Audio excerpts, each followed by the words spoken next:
أعوذ بالله من الشيطان اللعين الرجيم بسم الله الرحمن الرحيم الحمد لله الملك الحق المبين والصلاة والسلام على خاتم النبيين ورحمة للعالمين والمخاطب بطه وياسين بالقاسم محمد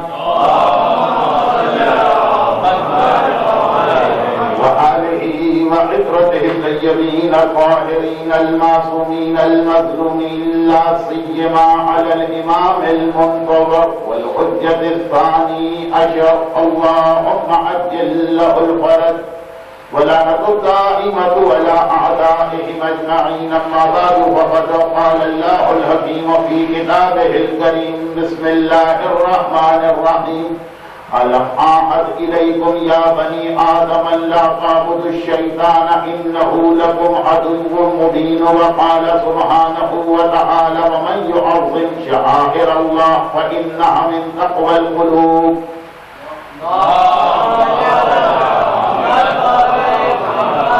آج کے اس درس کے حوالے سے یہ گزارش کر دی جائے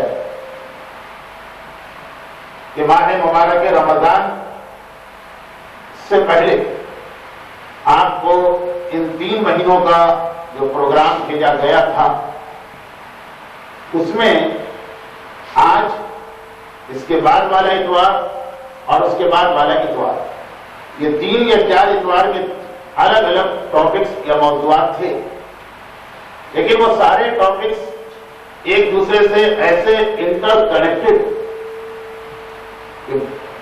جو ہیڈنگ دی گئی ہے ہو سکتا ہے وہ بات آج آ جائے، اور جو آج کا ٹاپک تھا ہو سکتا ہے آپ کو لگے کہ اس کی آدھی بات آئندہ اتوار کو آ رہی ہے۔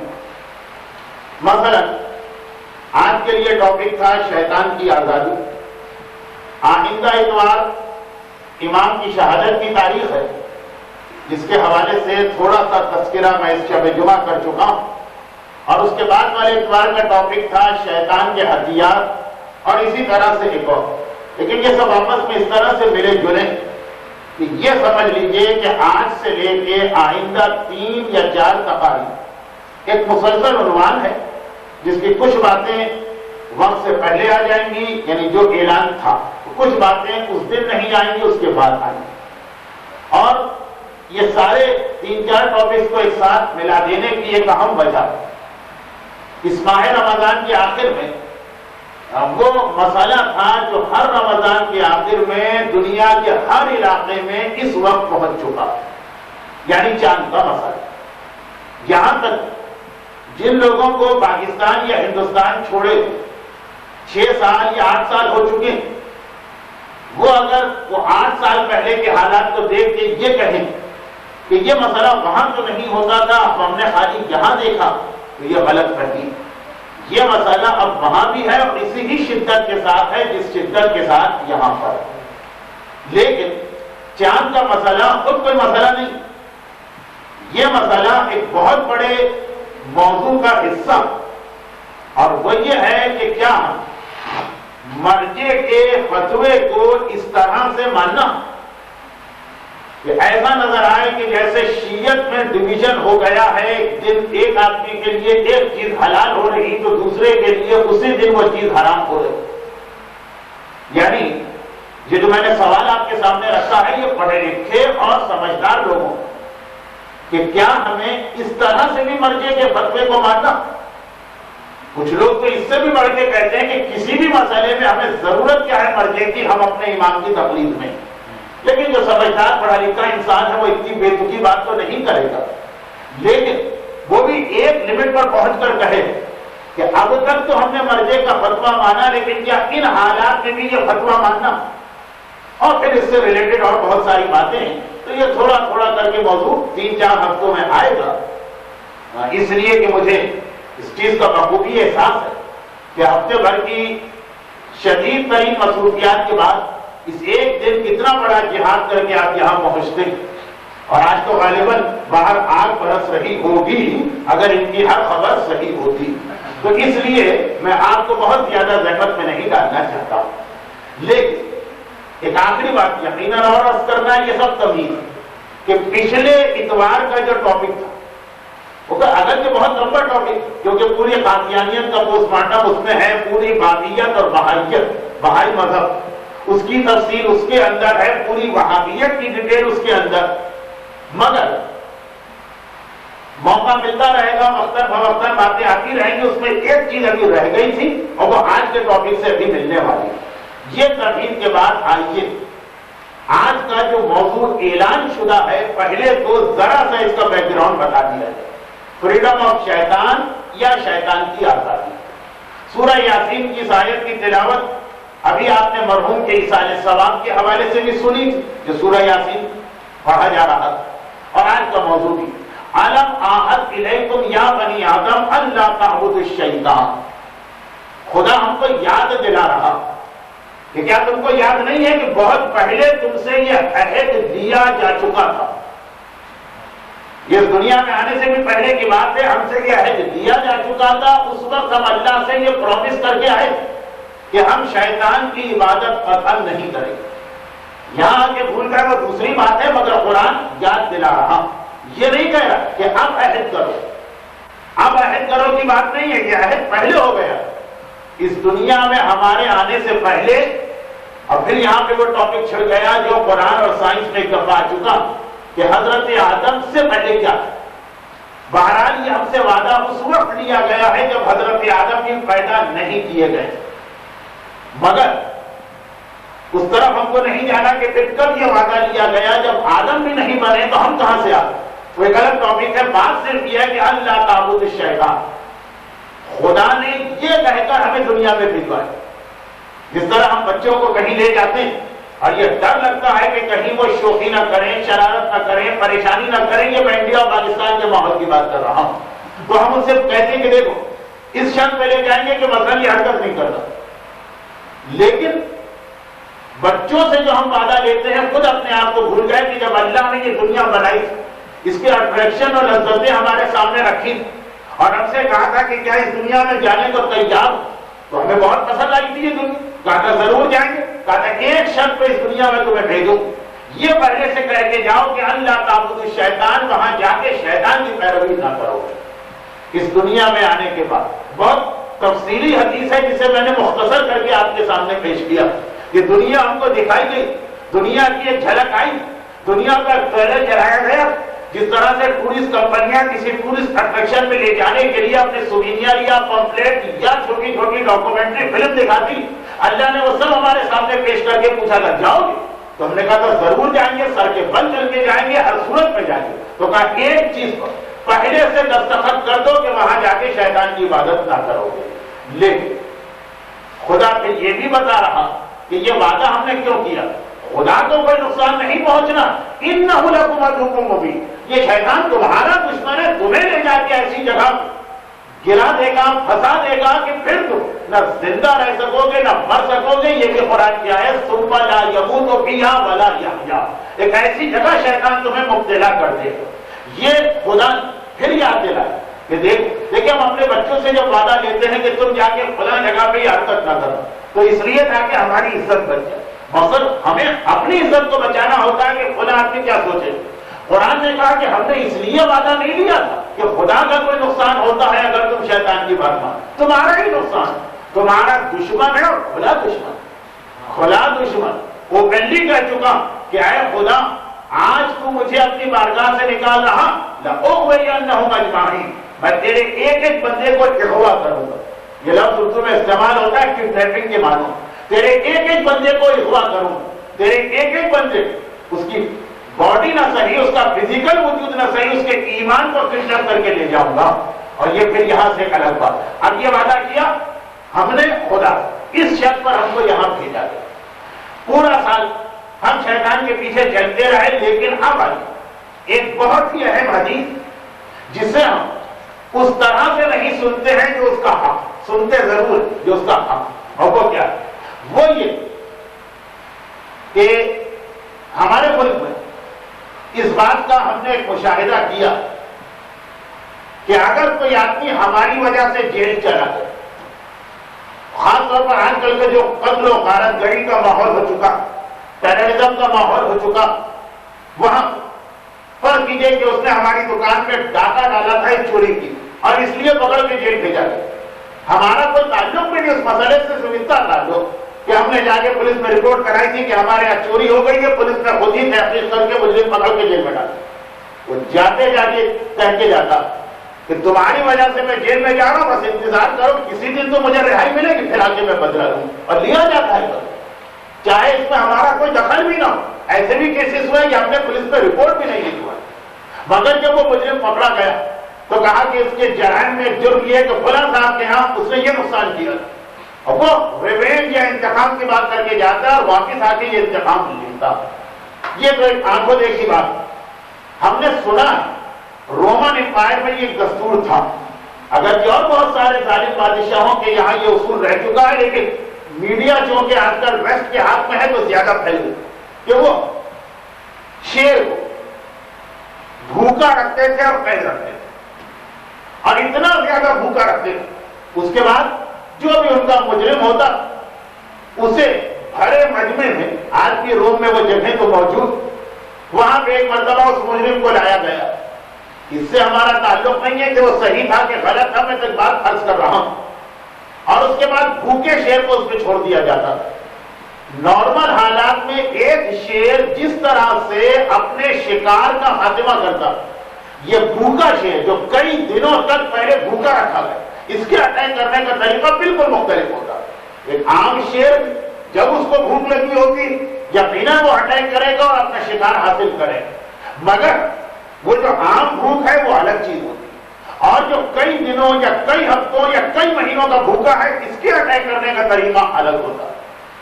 بس یہ دو مثالیں ذہن میں رکھ کے بات سنیے. مثالیں اور بھی تھی لیکن اصل ٹاپک تو کچھ اور.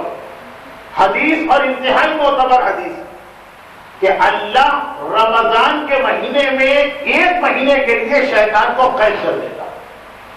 کس چیز سے قید کیا جاتا؟ قید سے کیا مطلب؟ کس چیز سے شیطان کو روکا جاتا ہے؟ کس چیز کا نام ہے شیطان کی جیل؟ یہی نا کہ شیطان کا کام ہے ہمیں اور آپ کو بہکانا.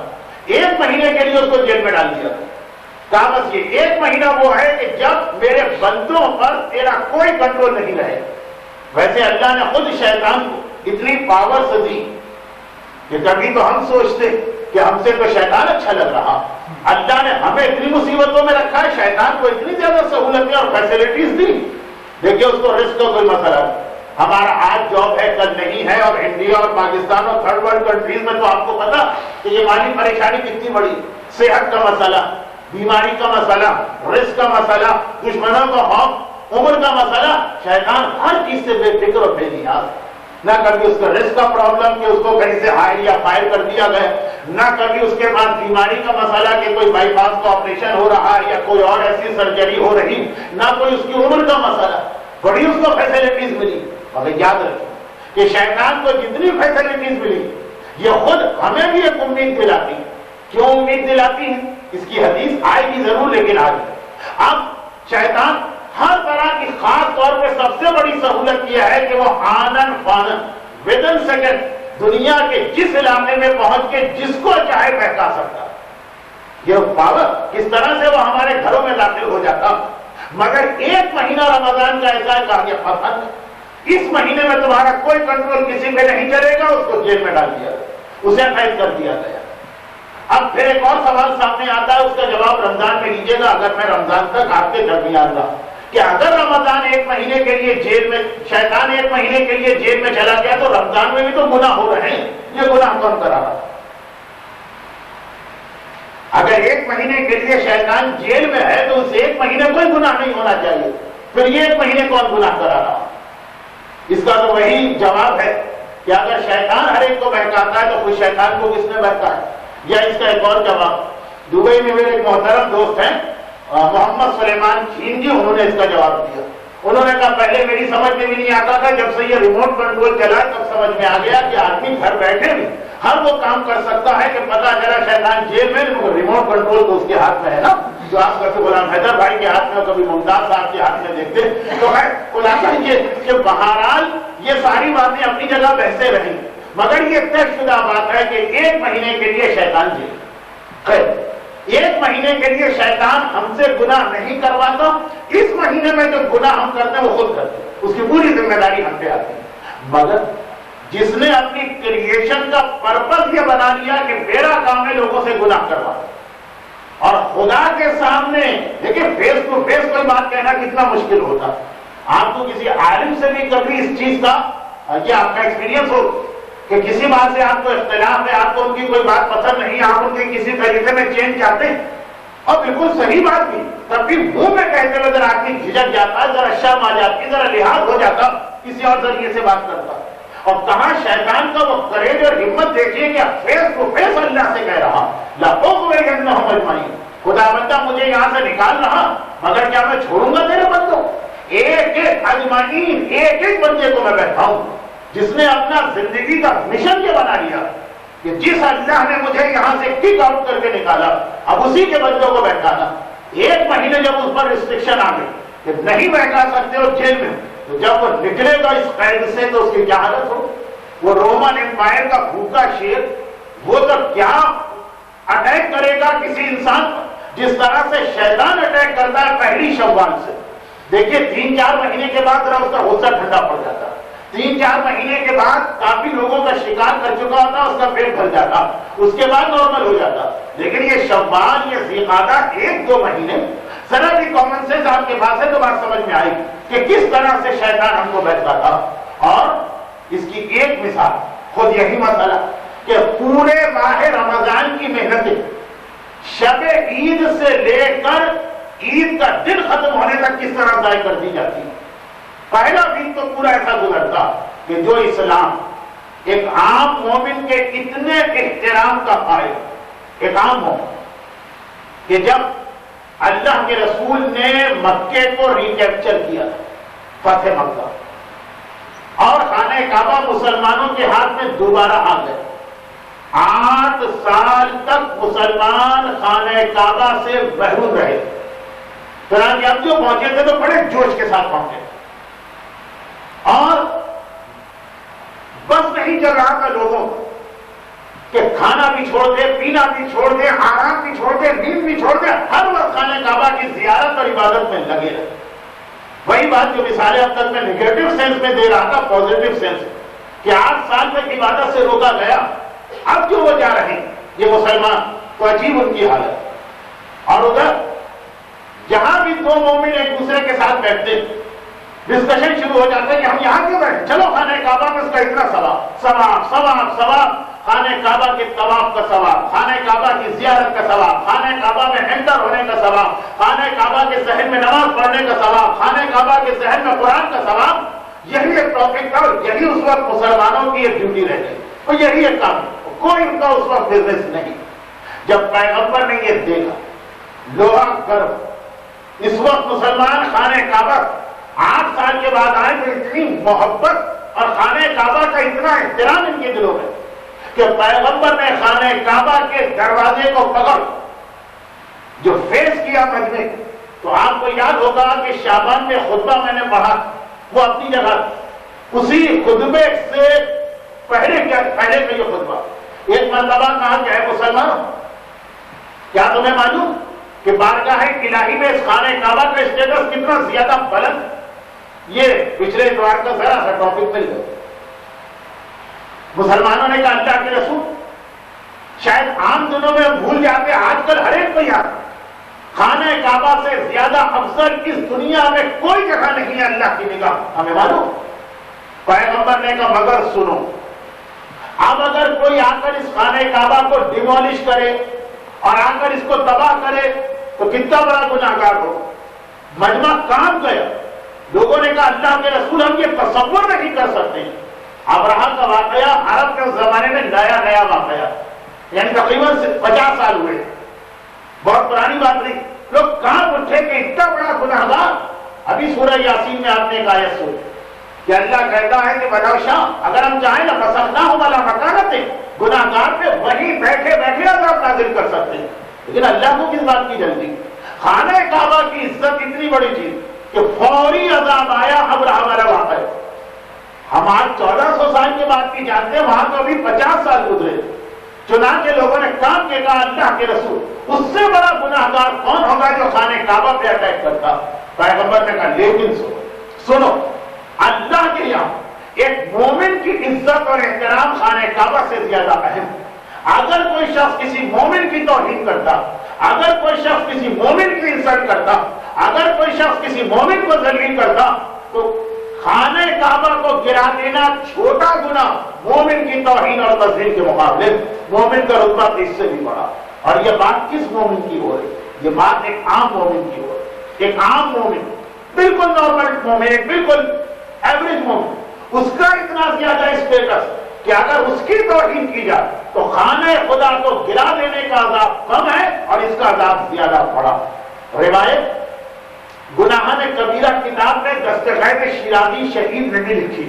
گناہان کبیرہ کا جو لاسٹ والیوم جہاں پر ہے خانہ خدا اور مسجدوں کی بے احترامی، ایک گناہ کبیرہ، اس میں یہ حدیث آئی.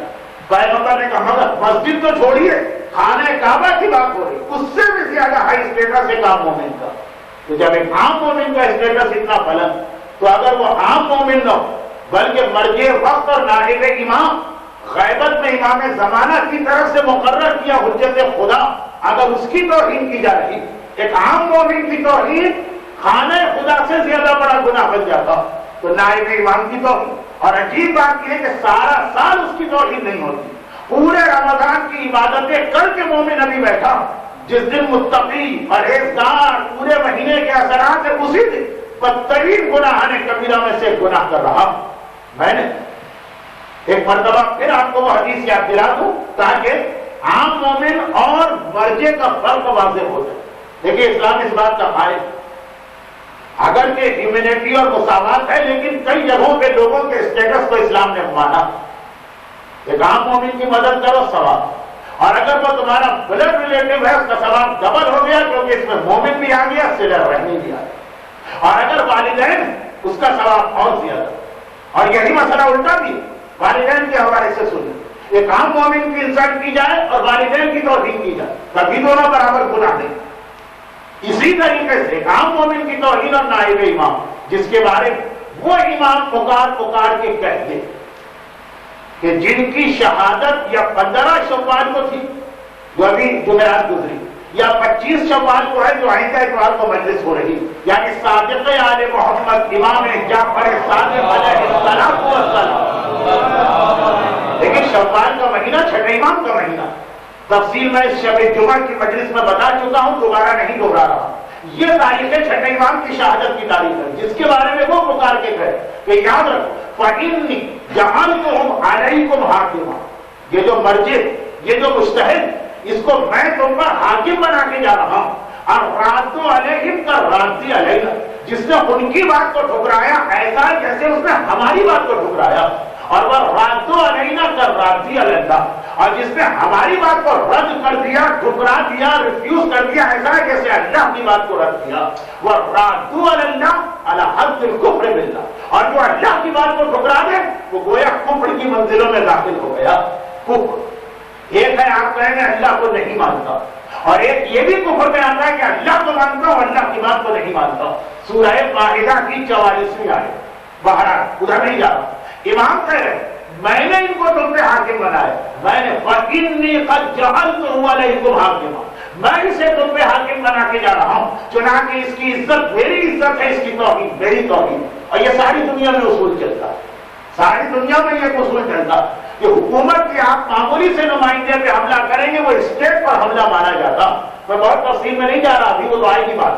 خلاصہ یہ اصل جو بات مجھے سمجھانا کہ ایک مہینے میں جو شیطان قید کیا گیا، جب وہ قید سے نکل کے آئے تو کتنا اس کے دل میں غم اور غصہ ہوگا مومنین کے خلاف. کیوں؟ سب کے خلاف نہیں، مومن اس کو پتا ہے کہ اللہ نے اس کی وجہ سے مجھے قید کیا. عیسائی کی وجہ سے کو تھوڑی قید کیا، یہودی کی وجہ سے کو تھوڑی قید کرو، میں نہیں گمراہ، مجھے اور میں کیا گمراہ کرتا ہوں. خاص ان کی وجہ سے قید کیا گیا.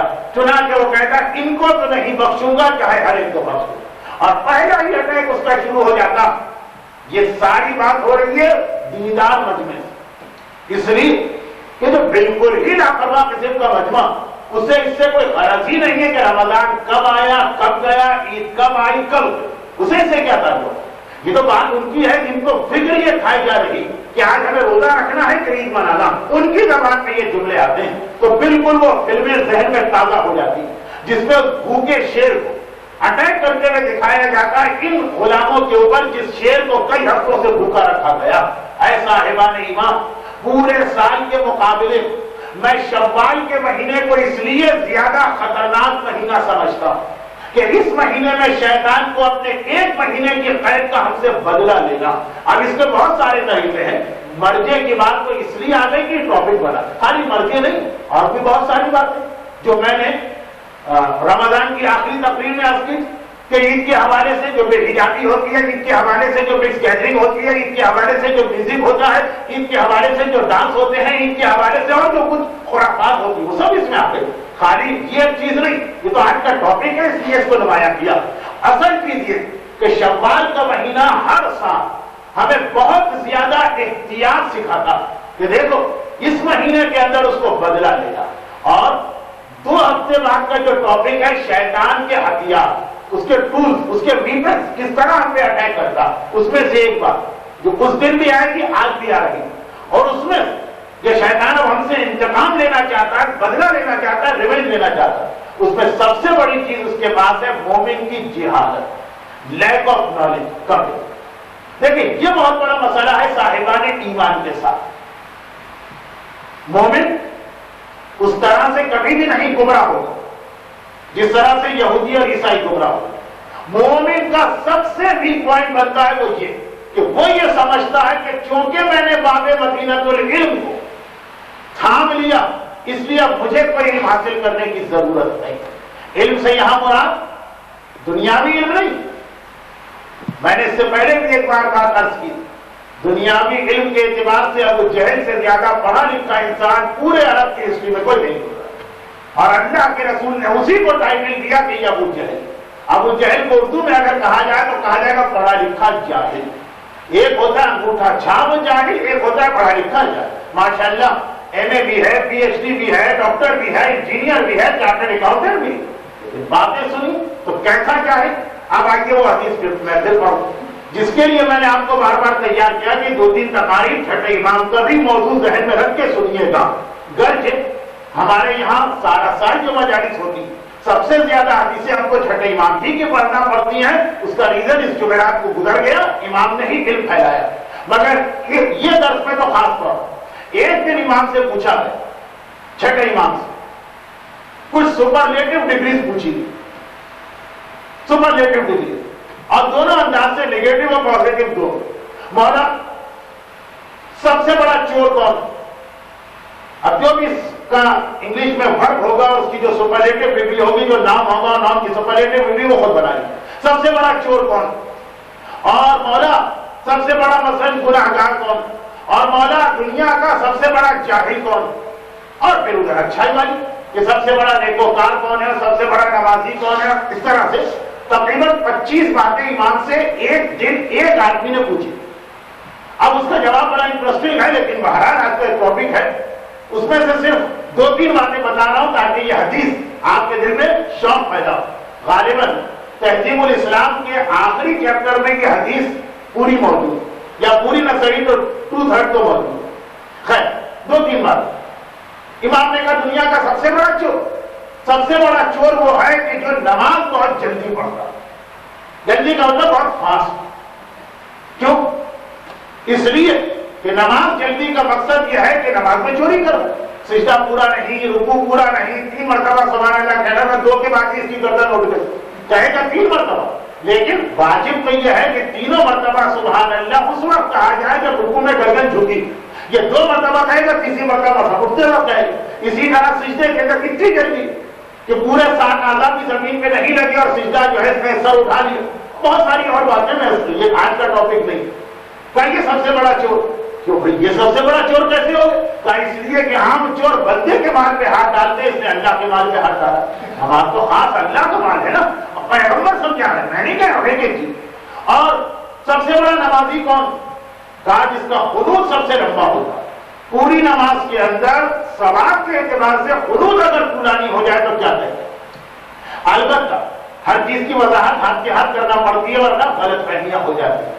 البتہ نماز جماعت میں نماز پڑھانے والے کی ذمہ داری الگ ہوتی ہے، فرادہ نماز کی ذمہ داری الگ ہوتی ہے. معاذ ابن جبل کو پیغمبر نے یمن کا گورنر بنا کر دی.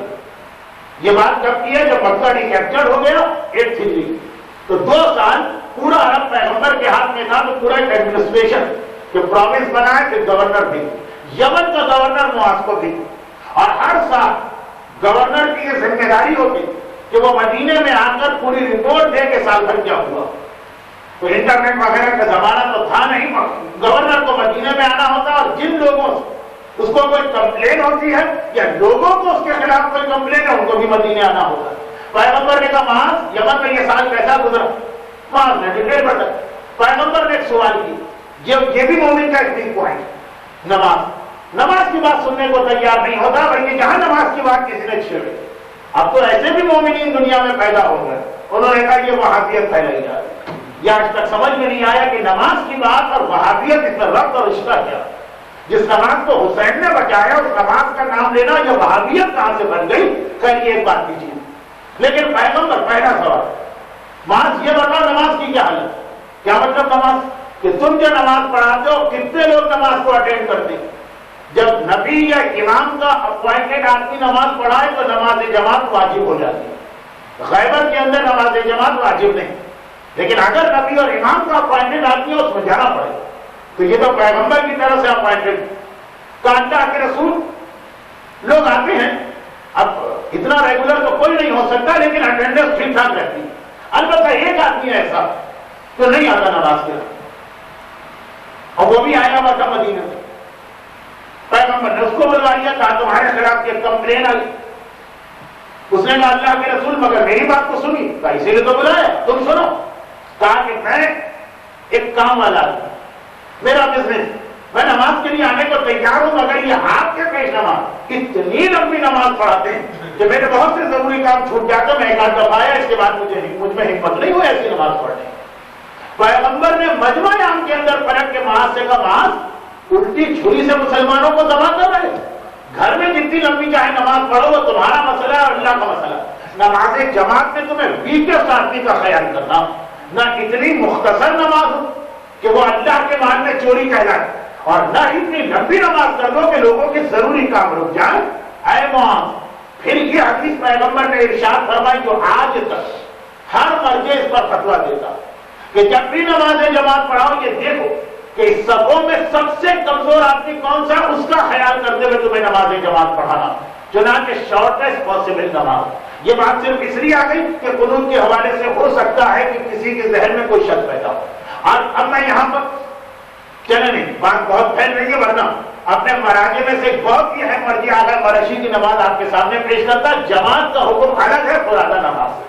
خیر واپس آئیے اسی حدیث کے اندر اصل جملہ جو آج کا ٹاپک پوچھا گیا امام معصوم سے سب سے بڑا چور کون، اور سب سے بڑا نمازی کون، اور سب سے زیادہ پرہیزگار کون، اور سب سے بڑا جاہل کون؟ سب سے بڑا جاہل. یعنی اسلام کے پوائنٹ آف ویو سے دیکھنے کا اینگل چینج ہوتا ہے تو چیزیں بھی بدل جاتی ہیں، لیکن اسلام کے پوائنٹ آف ویو سب سے بڑا جاہل کون؟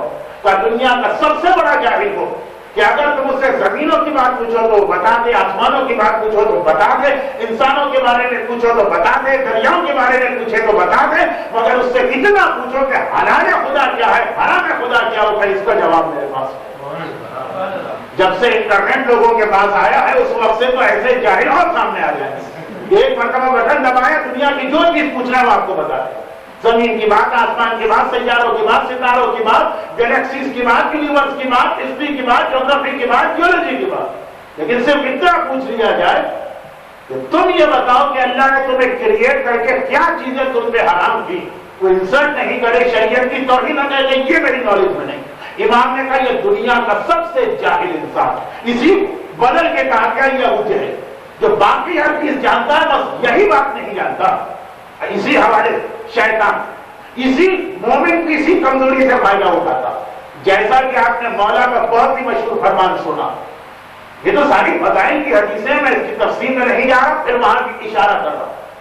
خوارج کے گروہ، خوارج عالم اسلام میں مولا کے سب سے بڑے دشمن، واحد فرقہ ہے کہ عالم اسلام جو نہ صرف یہ کہ علی سے دشمنی رکھتا، دشمنی رکھنے والے بلکہ علی سے جنگ کرنے کو واجب سمجھتا اور اس کے خیال میں جو آدمی قتل علی میں حصہ نہ لے وہ کافر، یہ خارجی مذہب ہے۔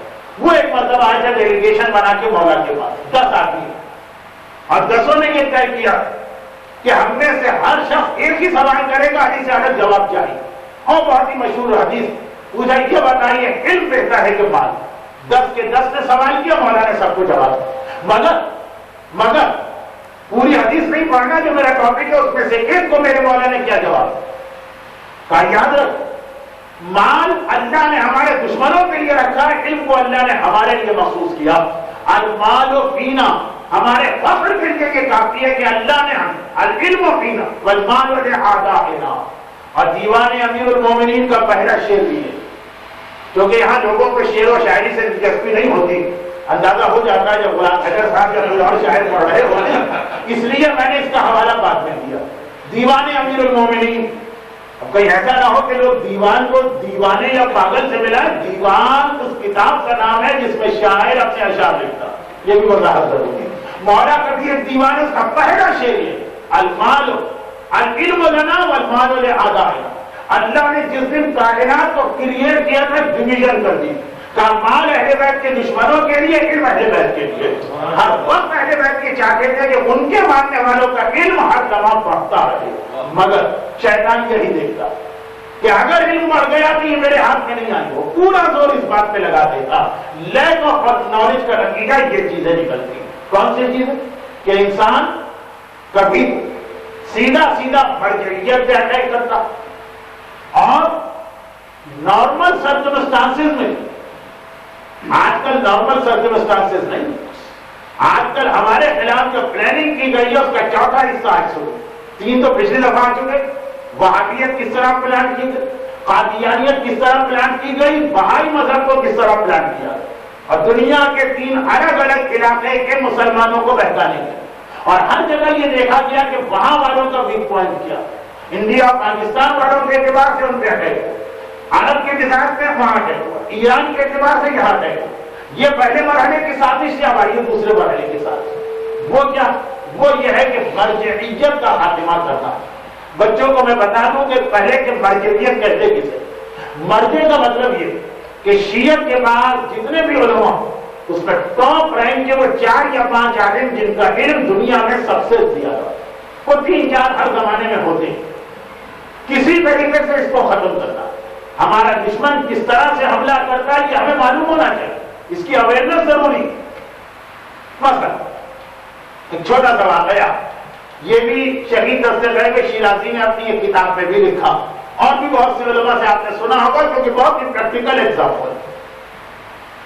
سامرا شیعہ دنیا کا ایک ایسا شہر کہ جس کی میجورٹی ہے غیر شیعہ، 99% وہاں پہ غیر شیعہ رہتے ہیں، مسلمان، لیکن ہمارے لیے اس لیے بہت اہم شہر ہے کہ ہمارے 2 معصومین کے نہ صرف یہ کہ روزے وہاں، بل ہمارے زمانے کے امام سے ریلیٹڈ جتنی بھی زیارت گاہ ہیں وہ بھی سب وہیں پر۔ 2 امام وہاں پر ہیں، بالکل آخری 2 امام 10ویں اور 11ویں۔ پھر 12ویں امام جہاں پیدا ہوئے وہ برتھ پلیس بھی وہاں پر۔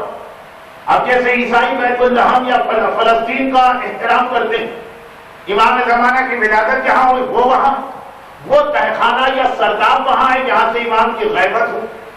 امام وہاں رہتے نہیں ہیں، یہ وہابیوں نے بہتان لگایا ہم پر کہ ہمارا عقیدہ ہے کہ امام وہاں رہتے نہیں، وہاں پیدائش ہوئی، وہ اسی سرداب سے امام غیبت میں گئے تھے۔ امام زمانہ کی والدہ نرگس خاتون کی قبر وہیں پر۔ امام زمانہ کی جو سب سے پہلی نائب تھی، جب امام غیبت میں گئے تو پہلا نائب کس کو بنائے؟ وہ ایک عورت تھی، امام کی پھوپھی حکیمہ خاتون، بلکہ اصل میں امام کی والد کی پھوپھی حکیمہ خاتون، ان کی خبر وہیں۔ تو 10ویں اور 11ویں امام کے روزے اور 12ویں امام سے ریلیٹڈ ساری زیارت، تو سامرا ہمارے لیے بہت امپورٹنٹ شہر۔ جو آدمی بھی 14 معصوم کی زیارت کے لیے جائے گا سامرا کو نظر انداز نہیں کرے گا۔ لیکن 100 سال پہلے، آج سے ٹھیک 100 سال پہلے، سامرا اس لیے بھی بہت اہم شہر بن گیا کہ ہمارا مرجع وہاں جا کے اس نے اسٹے کیا، اور مرجع بھی ایسا جس نے 20th سینچری 19 اور 20th سینچری برٹش امپائر کو ہلا کے رکھ دیا۔ ہمارے نوجوانوں نے حضرت امام خمینی کا جہاد دیکھا ہے کہ کس طرح وائٹ ہاؤس کو ہلا کے رکھا، مگر ہماری مرکزیت کی ہسٹری میں ایسے بہت سے واقعات جس میں بہت ہی ایک مشہور واقعہ آغا مرزا شیرازی کا تمباکو والا مسئلہ، کیونکہ تھوڑا اس کا ذکر آگے آئے گا اس لیے میں نے نام لے لیا۔ انہوں نے اس سے کیا تھا سامرا، ورنہ ہمارا مرجع دور میں کربلا، نجف یا قم میں ٹھہرتا۔ تو کیا مطلب ہوا؟ ایسے شہر میں اس نے کیا جہاں 99% غیر شیعہ، اس لیے کہ شیعہ سنی ڈفرینسز کو دور کرنا، بہت ہی سوچ سمجھ کے وہاں پہ جا کے قیام کیا تھا۔ وہ ایسا فتویٰ دیا کہ اس زمانے کے برٹش امپائر کو جو پہلی شکست ہوئی اس فتوے سے، جیسے ہم نے دیکھا کہ امریکہ کی اس وقت کی جو ریسرچ ہسٹری ہے اس میں اس کی پہلی شکست ایران کے ہاتھوں، پھر تو ایک چین سائیکل بنتا چلا گیا۔ لیکن ساری ڈیٹیل کا ٹائم نہیں ہے، بہت مختصر وہ یہ۔ اچھا میں ایک بات یہاں دلا دوں کہ اسی مہینے کی شوال کی 29 تاریخ امام خمینی رضوان اللہ علیہ کی وفات کی تاریخ، تو دنیا میں تقریباً ہر جگہ اس تاریخ کو مجلس بھی ہوتی، شاید مومنین کو یاد نہ رہا، اس لیے میں نے یاد دلا دیا کہ اس مہینے کا گہرا فرق واپس آئی۔ تو جب آقا شیرازی وہاں جب تک رہے تو ایک ایسی شخصیت تھی کہ شیعوں سے زیادہ اہل سنت ان کا احترام کرتے اور شیعوں سے زیادہ غیر شیعہ ان کا حکم مانتے، مگر ایک وقت آیا دنیا سے رخصت ہو، اب اس سامرا کے اس ماحول کو تباہ کرنا۔ ایک بہت ہی چھوٹی سی ایک اسٹوری پڑھ رہا ہوں اپنی ہسٹری سے، ورنہ تو ایسے بہت سارے واقعات ہیں، آپ پورا اشرف کہیے تو پڑھا جا سکتا، لیکن صرف فار ایگزامپل ایک واقعہ کس طرح سے ہم کو بہتایا جاتا ہے، بہت ہی ریسنٹ ہسٹری کا واقعہ۔ سامرا کچھ مومنین کرام نے یہ محسوس کیا کہ اتنا اچھا ایک ایٹماسفیئر چلا رہا ہے سامرا، اس سے اچھا ایٹماسفیئر کیا ہو کہ 99.99% سنی آبادی شیعہ مرجع کا وہ احترام ہو۔ اس سے جیسے ابھی بھی ہم نے دیکھا کہ امام خمینی رضوان اللہ علیہ کی رسپیکٹ مومنین اتنی نہیں کر رہے تھے جتنے غیر شیعہ کر رہے تھے۔ یہ بات انڈیا اور پاکستان کے چند وہابی حلقوں کی نہیں ہے، میں ساری دنیا کو دیکھ کے بات کر رہا ہوں۔ تو اتنا اچھا ماحول کیسے تباہ ہو رہا؟ اور یاد رکھیے کہ جب ایٹماسفیئر بگڑتا ہے تو ایک دم سے نہیں بگڑتا، بہت تھوڑا تھوڑا کر کے اس کو تباہ کیا جائے۔ اگر اسی وقت آدمی ریئلائز کر لے اور الرٹ ہو جائے تو بچایا جا سکتا۔ جیسے ہم اپنے ملک پاکستان کی مثال کہ کتنا اچھا شیعہ اور سنی کا اجتماع یا گیدرنگ محرم میں ہوتی ہے۔ کراچی کے حد تک رشتہ پار کی مجلس سے لے کے خالد جناحان کی مجلس تک آپ کسی سے بھی پوچھ لیجیے، لوگ کہیں گے کہ شیعہ کم آتے تھے غیر شیعہ زیادہ، اور دیکھتے ہی دیکھتے وہاں کتنا بڑا چینج آ گیا، کیا کتنا تعصب اور کیا قتل و غارت گری کا ماحول بن گیا۔ یہ اچانک نہیں آیا، یہ آہستہ آہستہ چینج ہونا شروع ہوا تھا، لیکن جو قرآن نے کہا الیس منکم رجل رشید، قرآن کی آیت ہے، کیا تم میں کوئی سمجھدار آدمی نہیں؟ تو جب یہ چینج آتی ہے اس وقت کسی کے کام نہیں کھڑے، اور جب اتنی چینج آ چکی تھی کہ ہم اس کو واپس پرانا لے نہیں جا سکتے تب پچھتاتے۔ وہ بھی ایک ہسٹری ہے، میں نے ایک مثال دی۔ سامرا میں ایسا نہیں، آپ کے علم میں ہے کہ ایران میں اور عراق شیعہ سنی وہ ٹینشن کبھی بھی نہیں رہا، وہ ماحول کبھی بھی نہیں رہا۔ چنانچہ جب یہ ماحول چینج ہونے لگا اور اتنا اچھا ماحول کہ شیعہ مرجع کو اہل سنت اپنے گھر میں لا کے مہمان بنا کے بٹھا رہے، فوراً یہ الرٹ ہوئی، یہ ماجرا کیا، یہ ہوا ہے کیسے یہ چینج آ رہا؟ بہت ہی مائنر چینج تھا، لیکن ٹائم کے اوپر اس کو پکڑ لیا گیا، ریئلائز کر لیا گیا۔ چنا کچھ نوجوان، اس میں علماء نہیں، کیونکہ سامرا میں شیعہ علماء بہت ہی کم رہتے ہیں، عام نوجوان لیکن سمجھدار، الرٹ، انہوں نے کچھ معلومات کی، کچھ سروے کیا، کچھ اپنے اہل سنت دوستوں سے معلوم کیا کہ کیا بات، تو پتا چلا کہ اس کا ریزن یہ کہ ایک مجلس، اب اگر آپ نجف، کربلا، قم، مشہد گئے تو آپ میری بات سمجھ رہے ہیں، اگر نہیں گئے تو خدا ہر مومن اور مومنات زیارت چاہتا معصومین سے مکمل طریقے سے جلد از جلد مشرف کرے، تو کیا کہ دیکھیے گا کہ وہاں پہ پورا دن مجلسیں چلتی رہتی، وہ لمبی لمبی مجلسیں، ہماری کیسی مجلسیں نہیں، تو پھر تو کوئی بھی نہ آئے گا۔ وہ 5-5 منٹ کی، 2-2 منٹ کی، 3-3 منٹ کی، جس کو روزہ خالی کہتے ہیں، جس میں خالی مسائل کا بیان ہوتا ہے۔ کوئی مومن تبرک لے آیا، 15-20 مومن بیٹھ گئے، روزہ ہے وہاں تو ہر وقت زائرین کا مجمع، کچھ یہاں کچھ وہاں کچھ وہاں کچھ وہاں، کچھ دروازے میں کچھ صحن میں کوئی رواق میں کوئی کہیں، سلسلہ چلتا ہی رہتا مختصر مجلس ہو۔ تو پتا چلا کہ اس کا ریزن یہ کہ 10ویں اور 11ویں امام کا جو روزہ اس کا مین گیٹ تو ایک ہی، وہاں پہ روزانہ فجر کی نماز کے بعد ایک مختصر مجلس ہوتی 3 منٹ کی 4 منٹ کی، جو وہاں کا طریقہ روزانہ یہ تو سلسلہ سینچریز سے چلا ہے، لیکن یہ جو کچھ عرصے سے مجلس ہو رہی ہے اس کی وجہ سے آہستہ آہستہ برادران اہل سنت کے دلوں میں تو شیعہ دشمنی پیدا ہونے لگی، ورنہ پہلے وہ بھی آتے تھے، روزوں کی زیارت کرتے تھے، جیسے ہندوستان اور پاکستان میں بتانے کی ضرورت، مجلسوں میں جلوس میں مختلف شفیع کے برآمد ہوتے وقت سبھی لوگ آتے، یہ کچھ دنوں سے ٹینشن کریٹ ہو رہا، ریزن کیا ہے؟ ان کو ریزن بتایا گیا اور یہ خود بھی چلے گئے اٹینڈ کی مجلس، 2 دن 3 دن 4 دن 1 ہفتہ 10 دن، انہوں نے بھی باقاعدہ یہ بات محسوس کر کہ صحیح ریزن یہ کہ وہ ذاکر و خطیب روزانہ اس مجلس میں شہزادی کے مسائل پڑھتا ہے۔ لیکن نارملی تشیع کا طریقہ کار یہ ہے کہ جو عام مجلسیں ہوتی ہے اس میں صرف کربلا اور شام کے مسائل آتے ہیں، لیکن ٹھیک ہے شہزادی کے مسائل کربلا کے مسائل سے کم نہیں، مگر روزانہ اور پورے مسائل بھی، مسائل کا صرف ایک خاص حصہ جس میں ان چند ظالموں کا تذکرہ ہے جنہوں نے شہزادی کے براہ راست کو ظلم کیا اور شخصیت و نام بھی آ جائے، اور روزانہ ایک ہی مسائل، 1 دن 2 دن 5 دن 10 دن، اور رپورٹ ان کو ملی اپنے دوستوں سے کہ جو سلسلہ 2 مہینے سے چل رہا، تو آخر اس خطیب ذاکر کے پاس، ذاکر عالم نہیں ہوتا، کوئی شخص جسے مسائل پڑھنا آتے ہیں، اور عام طور پہ لوگ نابینا بھی ہوتے ہیں، جیسے قرآن میں ہمارے ہاں یہ شعبہ نابیناؤں کے حوالے کر دیا گیا تھا، اس طرح روضہ خان گرج کے بعد، اور کہا کہ اے شخص کیا تجھے تاریخ معصومین میں سے کچھ یاد نہیں؟ غم کا جو بیان، کہا میں 50 سال سے روضہ خانی کر رہا ہوں، 50 سال سے مجلسیں پڑھ رہا ہوں، جس مناسبت سے کہو جس حوالے سے کہو ہر مناسبت کے مسائل میں پڑھ کے سنا سکتے۔ تو کہا کیا وجہ کہ 2 مہینے ہو گئے صرف ایک ہی مسائل، اور وہ بھی تاریخ اسلام کا اتنا سینسٹیو ایشو کہ ایون خود جہاں معصومین نے بھی بہت زیادہ اس کا تذکرہ اس انداز سے نہیں کیا، جن کی اپنی دادی کا کے مسائل کا نہیں، اسلام کے انٹرسٹ کے اندر کچھ چیزوں کو چھپا کے رکھنا، یہ جملہ بھی ذہن میں رکھیے گا، ہمارے مراجع کے لیے پرابلم یہ بھی ہوتا ہے، شہزادی کے مسائل و شخصیتوں کا نام لے تو کہا پھر یہ کیا بات ہے 2 مہینے سے یہی ایک مسائل پڑھ رہا، شہزادی کے بھی سارے مسائل صرف ایک حصہ، کہا کہ بھائی یہ میرا مسئلہ نہیں، کسی آدمی نے منت مانی کہ وہ یہی مسائل کی مجلس روزانہ کرائے، اور وہ آتا اور وہ اپنی منت پورا کرنے کے لیے مجھ سے کہتا، اور اس کی منت میں یہ بھی شامل کہ وہ ہر مجلس کا مجھے ایک درہم بھی دیتا، اس زمانے کے اعتبار سے خاصی معقول رقم تھی 1 درہم، یہ وہ آدمی جو ویسے ہی سارا سال مسائل پڑھتا ہے، مجلس پڑھتا ہے، 1 درہم بھی ملتا، اچھا 2 مہینے ہوگا اور اس کی منت کون سی منت تھی جو پوری نہیں؟ اس نے کہا میرا سے کیا تعلق، ایک مومن آیا اس نے کہا ایک منت ہے میری، یہ مسائل پڑھ دیجیے گا، یہ اس کا ہدیہ، منع بھی کیا میں نے شروع میں، لیکن اس نے کہا نہیں یہ میں نے منت میں شامل کیا کہ ہدیہ دوں گا ذاکر کو، اس کے بغیر میں مجلس نہیں کرا۔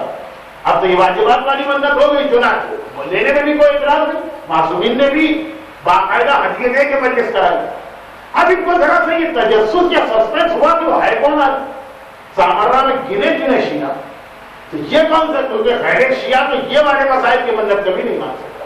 پتہ نہیں میں اپنی وہ بات سمجھا پایا کہ نہیں سمجھا پایا کہ کون سے مسائل گنے چنے شیعہ ہیں، ہمیں ہر ایک کے بارے میں جانتے ہیں، کہا کہ کب آتا، کب روزانہ رات کو آتا، اگلی صبح کی ذمہ داری دینے، بیٹھ گئی اس کے ساتھ جا کے اس کے گھر، وہ اپنے وقت پر آئے، ابھی آدمی نابینا ہے، اس کو کچھ نہیں پتا، کاغذ سے ایک آواز آتی اور پیسے ملتے، اگلے دن اسی رات کو اس کے پاس بیٹھے، دیکھا وہاں نے کہا دیا ہے، اور آنے کے بعد یہ پیسے لے کے جانا، یہ تو پہچان لیا کہ اپنا مومن تو نہیں ہے، سامرہ میں 50 60 70 مومن، اتنی چھوٹی آبادی جیسے پنجتن سینٹر کا ہر مومن دوسرے کو جانتا، بلکہ ضرورت سے زیادہ جانتا، اچھا خلاصہ یہ ایک مرتبہ کہیں اپنا تو نہیں ہے لیکن ہوگا خیر کہیں، سامرہ مقدس شہر ہے، ہولی سٹیز میں باہر سے آنے والے مہمان بھی بہت ہوتے ہیں، اور پہلے زمانے میں ویزے پاسپورٹ کی شرائط نہیں تھی تو 2 سال 5 سال لوگ رہ جاتے تھے، تو ہوگا لیکن اس کو روکا، اور جب وہ باہر نکلا تو کہا کہ اے شخص یہ آپ کی منت کون سی ہے؟ 2 مہینے ہو گئے اور منت کا سلسلہ چل رہا،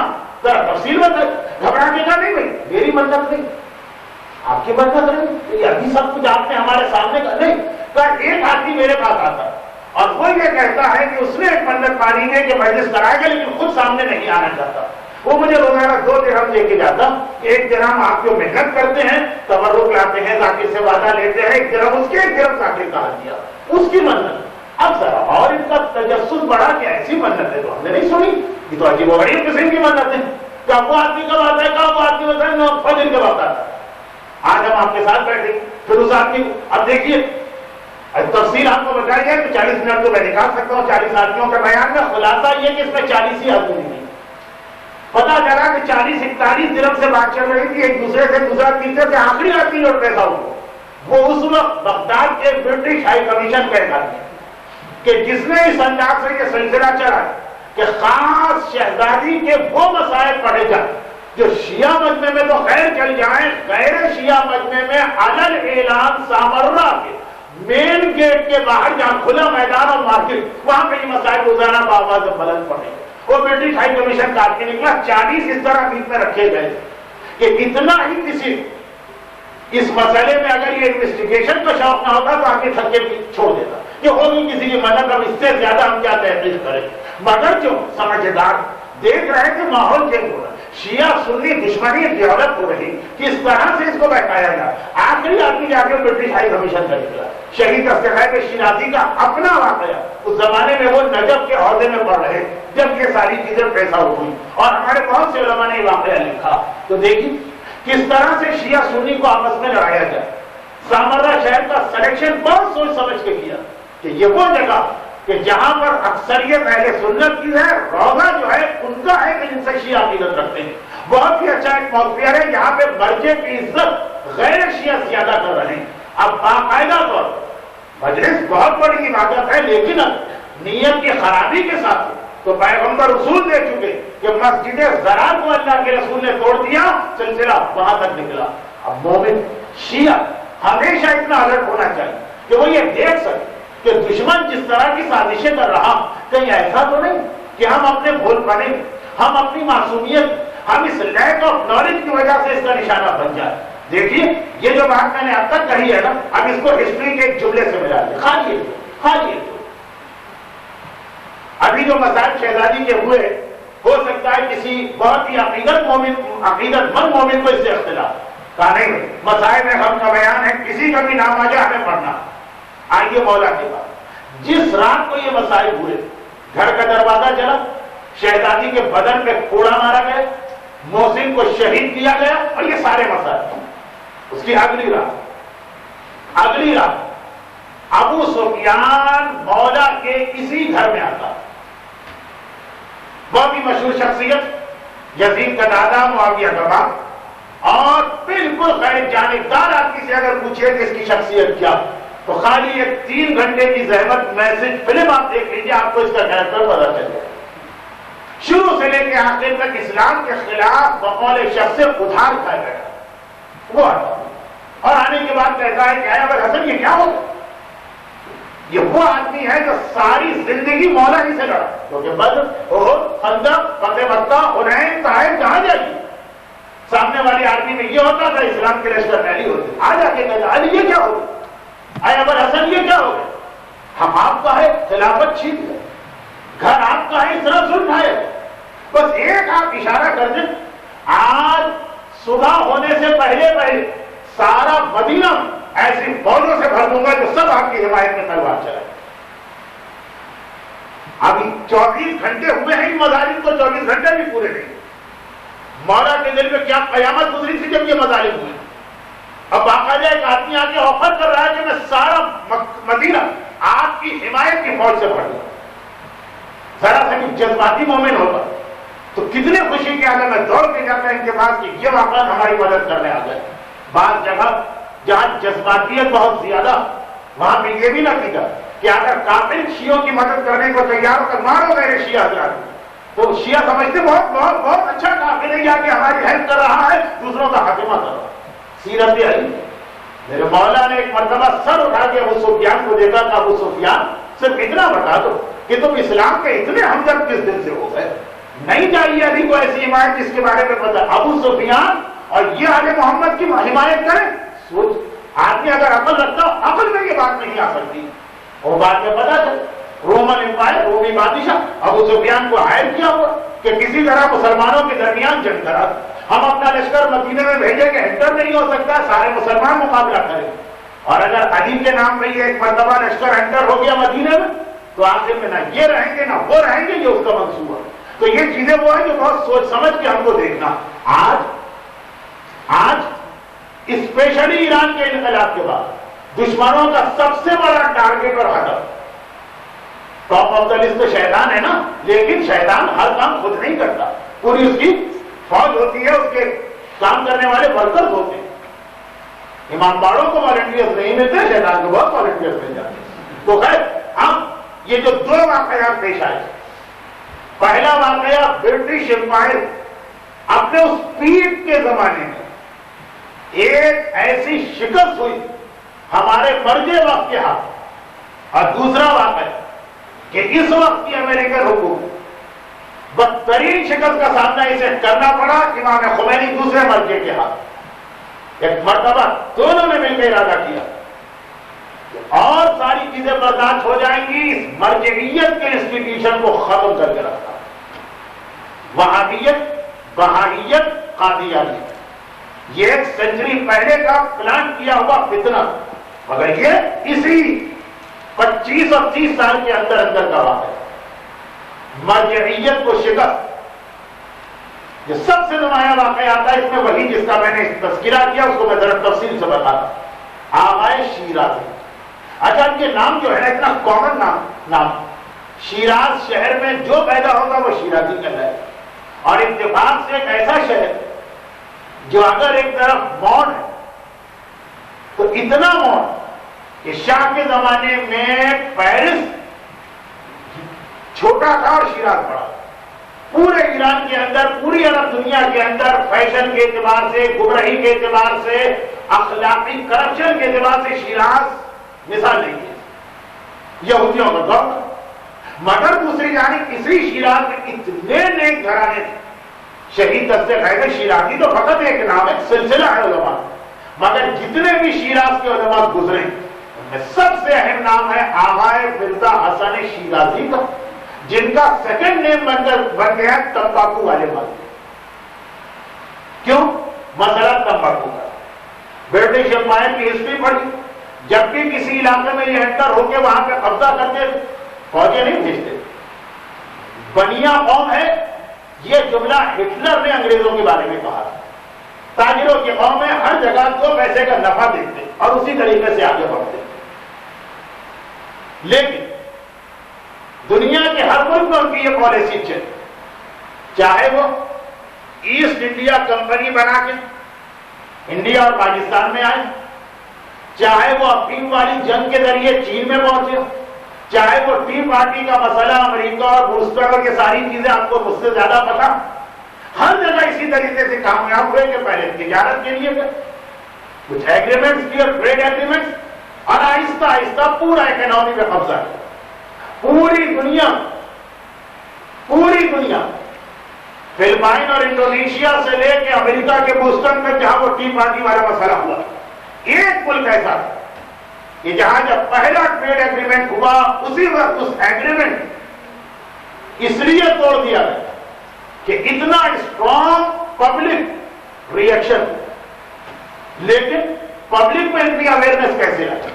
ہم کہتے ہیں نا ہمارا مرجع, ہمارا مجتہد, ہمارے علماء, یہ کیا جانے دنیا کی بات. میں بات کر رہا ہوں مذہبی ماحول. جو بے دین لوگ ہیں وہ تو ایسے ایسے جملے, ایسے ایسے جوک, ایسے ایسے کارٹون بناتے ہیں کہ اس کی بات ہی کرنا بیکار. مذہبی لوگ جو بہت ہمدرد ہیں, جو عزت بھی کرتے ہیں, جو ان کے اسٹیٹس کو ایک حد تک مانتے ہیں, مگر وہ بھی یہی کہتے ہیں کہ ڈونٹ ایکسپیکٹ ٹو مچ. وہ مرجع ہے, مقدس ہے, مگر یہ تو مت سمجھے نا کہ ساری دنیا کی باتیں جانتا ہوں. مگر میرا سوال یہ کہ دنیا کے ہر ملک سارے پولیٹیشین ناکام ہو. جب فرسٹ ڈیلیگیشن انڈیا میں آیا تو اکبر کا آخری زمانہ تھا, پھر جہانگیر کا زمانہ تھا. وہ اتنے بڑے انڈیا پہ رول کر رہا ہے کہ اتنی بڑی امپائر کس کی ہو. وہ نہیں سمجھ پائے. اور آپ انڈونیشیا کی ہسٹری دیکھیے, آپ امریکہ کی ہسٹری دیکھیے, ہر جگہ کوئی نہ سمجھ پایا. اور سمجھ پایا اس پریکٹس کو تو سامرا کے حوضہ علمیہ میں بیٹھا ہوا 90 سال کا بوڑھا ایران میں انٹر ہو. ایران میں تمباکو پیدا بھی بہت ہوتا ہے اور تمباکو کا کنزمپشن بھی بہت زیادہ. جتنے بھی طریقے تمباکو کنزیوم کرنے کے سب ایران میں رائے. چنانچہ سگریٹ ہو کہ سگار ہو کہ حقہ ہو کہ ویسے ہی تمباکو کھانا. کیا سگریٹ حرام ہے کہ حرام, اس مسئلے کا یہ آج کے ٹاپک سے کوئی تعلق نہیں, بات ایک اور اینگل سے ہو رہی. چنانچہ وہ ایران میں انٹر ہو. ناصر الدین اس زمانے کے بادشاہ کا نام تھا, قاجار ڈائنسٹی تھی, اور جا کے انہوں نے اس کو اچھے طریقے سے کنوینس کیا, یا بیوقوف بنایا اور اسے ایک ایگریمنٹ کر لیا کہ سارا تمباکو ہم ایران سے خریدیں, پھر ہماری فیکٹریز میں جائے گا اور وہاں سے اس کی پروڈکٹ تیار ہو کے واپس آئے. کوئی طریقہ جو انڈیا کے ساتھ ہو کہ خام مال را میٹیریل یہاں کا ہوگا, بنے گا مانچسٹر اور لیورپول کی فیکٹری میں, پھر کپڑا تیار ہو کے آئے گا تو یہاں کے لوگ اس کو خریدیں. آپ کی 1 روپے کی چیز کے لیے 1000 یا 1 لاکھ خرچ کرنا پڑے. یہی ایران میں کپڑا مسئلہ نہ تھا کیونکہ کاٹن اتنی زیادہ نہیں, تمباکو کا استعمال کیا. ادھر یہ ایگریمنٹ ہو. ادھر آبائی شیرازی کو سامرا میں اطلاع ملی کہ ناصر الدین نے ایسا ایگریمنٹ کیا. ہمیشہ سے شیعت کے بادشاہوں کا سلسلہ الگ چلتا ہے, مہاراجے کا سلسلہ الگ چلتا ہے, اور دونوں میں جو فرق ہوگا اس کا جواب اگر میں امام کی زبان سے دوں تو شاید آپ کو یہ برا لگے کہ مجتہد تو امام تک پہنچا دیا, نہیں امام تک پہنچا نہیں رہا. لیکن کتنا انٹرسٹنگ ہے, یہی سوال ہارون رشید نے 7ویں امام سے کیا. ہارون رشید پوری اسلامی دنیا کا بادشاہ, اس زمانے میں سب سے بڑی امپائر مسلمانوں کی, اور 7واں امام مدینہ کی ایک کوٹری میں رہنے والا. ہارون حج کے موقع پہ 7ویں امام کی خدمت میں آئے. اچھا, یہ اپنے آپ کو امام کا کزن بھی کہتا, وہ رشتے سے کہ ابو طالب کی اولاد میں 7ویں امام ہے اور ابو طالب کے بھائی عباس کی اولاد میں ہارون. جیسے آج بھی یورپ میں یہودی ہر جگہ کہتے ہیں کہ مسلمان ہمارے کزن. ہمیں نہیں چاہیے حضرت یوسف جیسے بھائی, مگر وہ ضرور کہتے ہیں کہ یہ ہمارے کزن. خیر, خلاصہ یہ کہ کزن کہہ دیا آتا. سر اس بات کو بتائیے, فرزند رسول آپ میں اور مجھ میں کیا فرق؟ اب کئی طریقے سے سوال ہوا, میں تو صرف ایک جملہ جو مرکزیت کے اعتبار سے ایک فرق تو یہی کہ تو جسموں پہ بادشاہت کرتا ہے, میں دلوں پہ بادشاہت کرتا. طاقت کی وجہ سے لوگ تیری بات مان لیں, ان کا جسم مجبور ہے, لیکن دلوں کی بادشاہت ہمارے ہاتھ میں. یہ سلسلہ ایران عراق میں ہمیشہ سے رہا. چنانچہ ناصر الدین نے ادھر فتوا دی, ادھر ایگریمنٹ کیا. ادھر ہمارے شیرازی نے جیسے ہی اطلاع ملی, پرانا زمانہ ہے, کچھ ٹائم تو لگا تھا, انٹرنیٹ وغیرہ تو نہیں, فوراً فتوا دی کہ یحرم استعمال التمباکو بأي طریقة کان ومن استعمل, آج سے تمباکو کا استعمال کسی بھی طریقے سے حرام ہے, اور جو اس کو استعمال کرے گویا اللہ اور اللہ کے رسول سے جنگ کرے. یہ صرف ایک لائن کا فتوا, راتوں رات پورے ایران میں پھیل گئے. ہر زمانے میں تشیع کی خاصیت یہ تھی کہ میڈیا کو بہت اچھے طریقے سے استعمال کیا ہے. جیسے امام خمینی کے پورے ریولیشن کا ایک شارٹ نام دی, کیسٹ کا ریولیشن. اسی اندر اب انٹرنیٹ کا ریولیشن آئے گا, یہ کام آپ کو کرنا. اس زمانے میں راتوں رات پورے ایران میں یہ فتوا پھیل. میں مرکزیت کی طاقت بتا رہا ہوں. وہاں پورے کے پورے کارگو شپ بھر کے آ رہے ہیں, لیورپول اور مانچسٹر اور کہاں کہاں, اور سارا مال پڑے پڑے سڑ رہا. اس لیے کہ جو سگریٹ کا اتنا عادی کہ نہ اس کے بغیر سو سکتا ہے, نہ اس کے بغیر رو سکتا ہے, نہ اس کے بغیر ہنس سکتا ہے, نہ اس کے بغیر پیشاب کر سکتا ہے. یہ محاورہ تھا نہیں, حقیقت ہے. جب آدمی کی ہیبٹ بن جاتی ہے تو ٹوائلٹ میں بھی جاتا ہے تو بے چین رہتا ہے جس چیز کی عادت.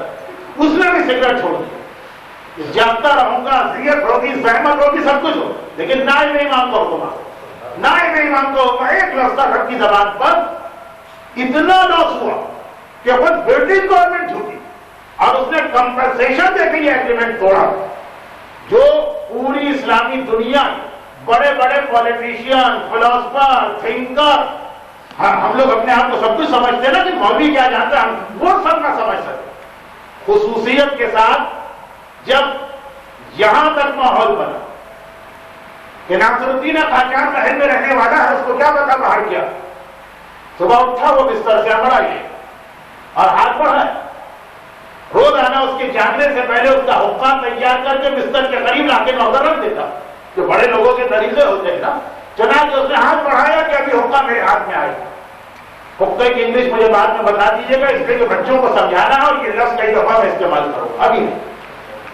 ہاتھ اس کا دیوار سے ٹکرا، وہ کہاں گیا حقہ؟ آدمی کسی چیز کا عادی ہو، جو چیز اپنی جگہ رکھی ہو تو اندھیرے کے اندر بھی دیکھ لیتا، وہ پہلے نہ کیا، گھبرا کے دیکھا، اٹھا، آنکھیں کھولی، ایک مرتبہ آنکھیں پھاڑ پھاڑ کے دیکھا ہے، کمرے میں کوئی اوپر نہیں۔ یہ وہ آدمی جس کے سپاہیوں نے ایک مرتبہ صرف اتنا کہا تھا، مہنگائی ہو گئی اس کی آرمی، ذرا سی ہماری سیلری بڑھ گئی، سب کے سروں میں اس نے سوراخ کر کے مغز کو کھینچ کے نکلوایا، پوری فوج، جس نے اپنے 4 سگے بھائیوں آنکھیں نکال کے اندھا کر کے ہینگ کروا دیا تھا، ڈر تھا کہ میرے بعد کہیں بادشاہ نہ بنے۔ محل کے نوکر اس کی تو حیثیت ہی کیا، ایک مرتبہ غصے کے عالم میں اس نے آواز، نوکر دوڑے دوڑے آیا، سب کو پتا تھا کہ اب کیا ہونے والا ہے، پوچھتا ہے کہ کہاں گیا میرا حقہ؟ صبح جو عادت ہو اور عادت پوری نہ ہو اس کو پتا، نشہ ٹوٹنا جسے کہتے ہیں، خالی شراب ہی کا نشہ نہیں ہوتا، اور بہت ساری عادتوں کا نشہ۔ نوکروں نے ڈرتے ڈرتے جان کی امان مانگتے ہوئے ہر ایک کی زندگی کے خطرے میں کہا، پورے محل میں حقہ ہی نہیں، ہم کہاں سے لیں؟ حقہ ہی نہیں، تو سینٹر کو تھوڑی ہے کہ یہاں ضرورت کی چیزیں نہ ہو، حقہ کہاں چلا جائے؟ ایک کو تھوڑی ہزاروں ہوتے ہیں، کہا سارے حقے توڑ کے پھینک دیے۔ یہ ہمت کس میں ہوئی کہ شاہی حقوں کو توڑ؟ پتا چلا محل کی ساری خواتین، یہ ایران کی لیڈیز کا کریڈٹ ہے جو اتنا بڑا انقلاب آیا، محل کی ساری عورتوں، بادشاہ کی ماں بھی ہے، بادشاہ کی بیوی بھی ہے، بادشاہ کی بہنیں بھی ہیں، بادشاہ کی بیٹیاں بھی۔ ایک مرتبہ غصے کے عالم میں جب ان سے پوچھا تمہیں پتا ہے کہ میری ہیبٹ، جب کبھی شوہر کو غصہ آتا ہے تمہاری نمک تیز ہونے پہ، روٹی ٹھنڈی ہونے پہ طلاق مل جاتی، سب کو بلایا، کہا کیا؟ آپ نے حکم دیا تھا، خدا نائب امام کا حکم آ، آپ کے حکم سے زیادہ اہم نائب امام کا حکم ہے۔ ایک مرتبہ اس نے اپنی بیوی سے کہا کہ تم بھی یہ بات کہہ رہی، کہا کہ ہاں، کہا کہ میں نے تمہیں اتنا بڑا رتبہ دیا، تو باقی جو اس کا اپنا بلڈ ریلیٹو ہے شاہی خاندان، یہ تو غیر خاندان سے آئی، یہ بھی ایسی ہو۔ زیادہ غصہ بیوی ہی پہ نکلتا ہے، چنانچہ اس سے کہا سنیے ایک بات، آپ میرے لیے حلال ہوئے اور میں آپ کے لیے حلال ہوئی اسی نائب امام کے فتوے کی وجہ، کیونکہ اس نے فتویٰ دیا، اس پہ نکاح ہوا، اس لیے اس کا فتویٰ اس رشتے سے بھی زیادہ اہم ہے۔ وہ آج اگر فتویٰ دے رشتہ ٹوٹ جائے تو یہ سارے رشتے بیکار ہیں نائب امام کے حکم کیا ہے۔ یہ ماحول اس ایران کا تھا جہاں 100 سال پہلے مرکزیت کا یہ احترام تھا، تو آج انقلاب آیا، بٹن دبا کے چینج نہیں آتا ہے، قربانیاں دینا پڑتی ہے، لیکن برٹش امپائر نے اپنے چہرے پر ایسا بھرپور تھپڑ اور تماچا کسی کے ہاتھ نہیں کھایا۔ وہ ڈرتے تھے کہ جہانگیر کی فوج سے کیسے مقابلہ کریں، وہ گھبراتے تھے کہ چین کی اتنی طاقتور آرمی سے کیسے جنگ کریں۔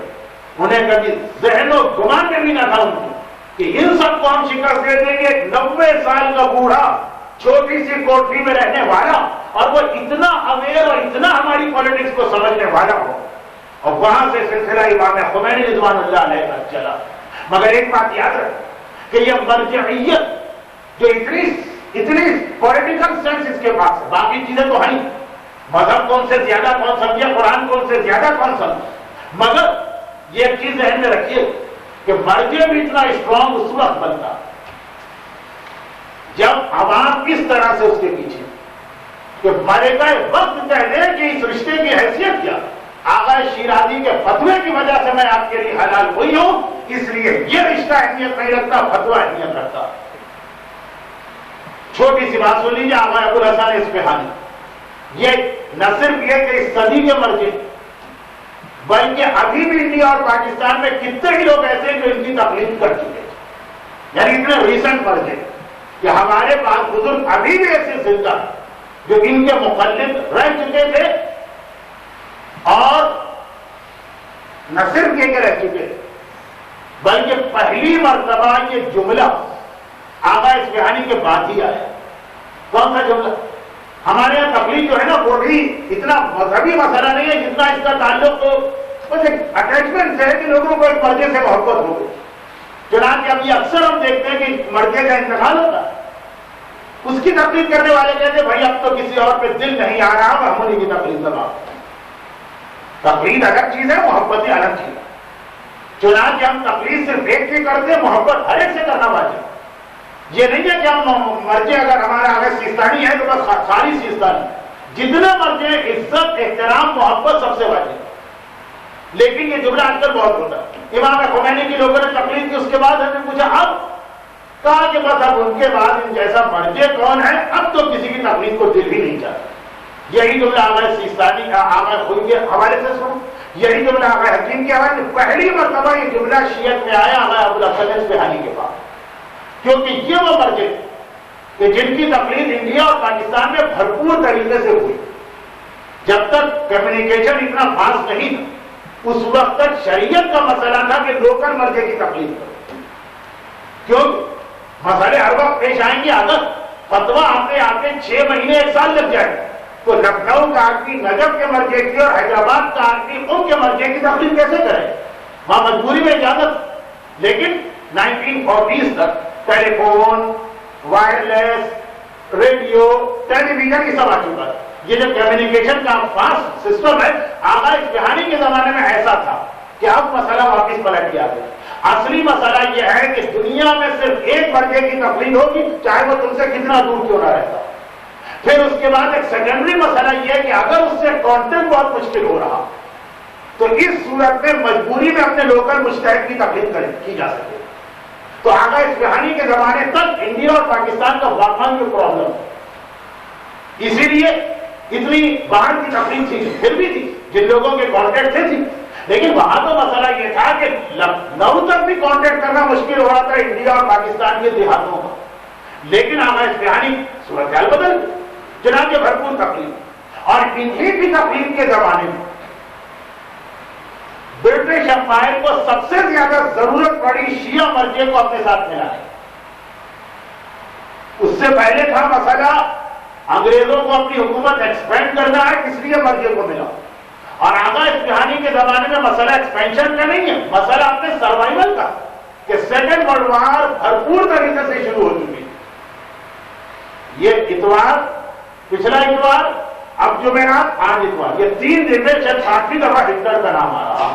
کوئی کہے گا اتنا نام تو آپ نے معصومین کا نہیں لیا جتنا ہٹلر کا نہیں لیا. لیکن یہ وہی بات ہے جو آدمی کہیں کہ قرآن میں اللہ کا نام اتنا نہیں ہے جتنا شیطان کا نام. اچھا، ہٹلر بھرپور تیاری کے ساتھ حملہ کر چکا. برٹش امپائر کا مسئلہ سیکنڈ ورلڈ وار میں ایکسپینشن نہیں ہے، سروائیول، اپنے آپ کو بچایا کیسے جائے. پیٹرول عرب علاقے میں نکل چکا، اور عراق بہت ہی امپورٹنٹ تھا، خود اس کے اندر آئل ہے اور اس کے اطراف. باقی یہ سعودی عرب وغیرہ کے سب یہاں ٹرائبل سسٹم کا دیہاتی نظام، ایک اسٹیبلش گورنمنٹ وہی وقت آتی ہے. اور ہمارا مرجع آغا اصفہانی سیکنڈ ورلڈ وار میں تشیع کی قیادت کر رہا. چنا برٹش امپائر کا ریپرزینٹیٹو نجف اشرف آیا، آغا اصفہانی سے ملاقات کی. اور یہ وزٹ بہت عجیب وزٹ اس لیے نہیں بنا کہ اس پوری سینچری دنیا بھر سے بڑے بڑے آرکیالوجسٹ عراق آتے رہے، ماہرین آثار قدیمہ. اگر انگریزی میں غلط کہہ گیا تو اردو سمجھ لیجیے، لیکن میرا اندازہ یہ لفظ اور مشکل ہوگا. عراق کے اندر جو بابل اور نینوا پرانے آثار قدیمہ نکل رہے تھے، آرکیالوجی ڈپارٹمنٹ یہ لوگ اکثر وزٹ کرتے تھے. یہ بھی آغا اصفہانی سے جا کے ملاقات، اور اس کے بعد کہا کہ میں نجف کے حوضہ علمیہ کی حالت دیکھ رہا ہوں. ایک اسٹائل ہوتا ہے، وہ پوری اس کی اسپیچ تو مجھے ریپیٹ نہیں کرنا. کہا کہ ہمارے پاس بھی بہت پرانی یونیورسٹیز، نجف کا حوضہ یہ 1000 سال پرانا، یعنی 900 کچھ پہ اسٹیبلش ہوا. تو کہا کہ ہمارے پاس بھی آکسفورڈ ہے اور کیمبرج ہے بہت پرانا.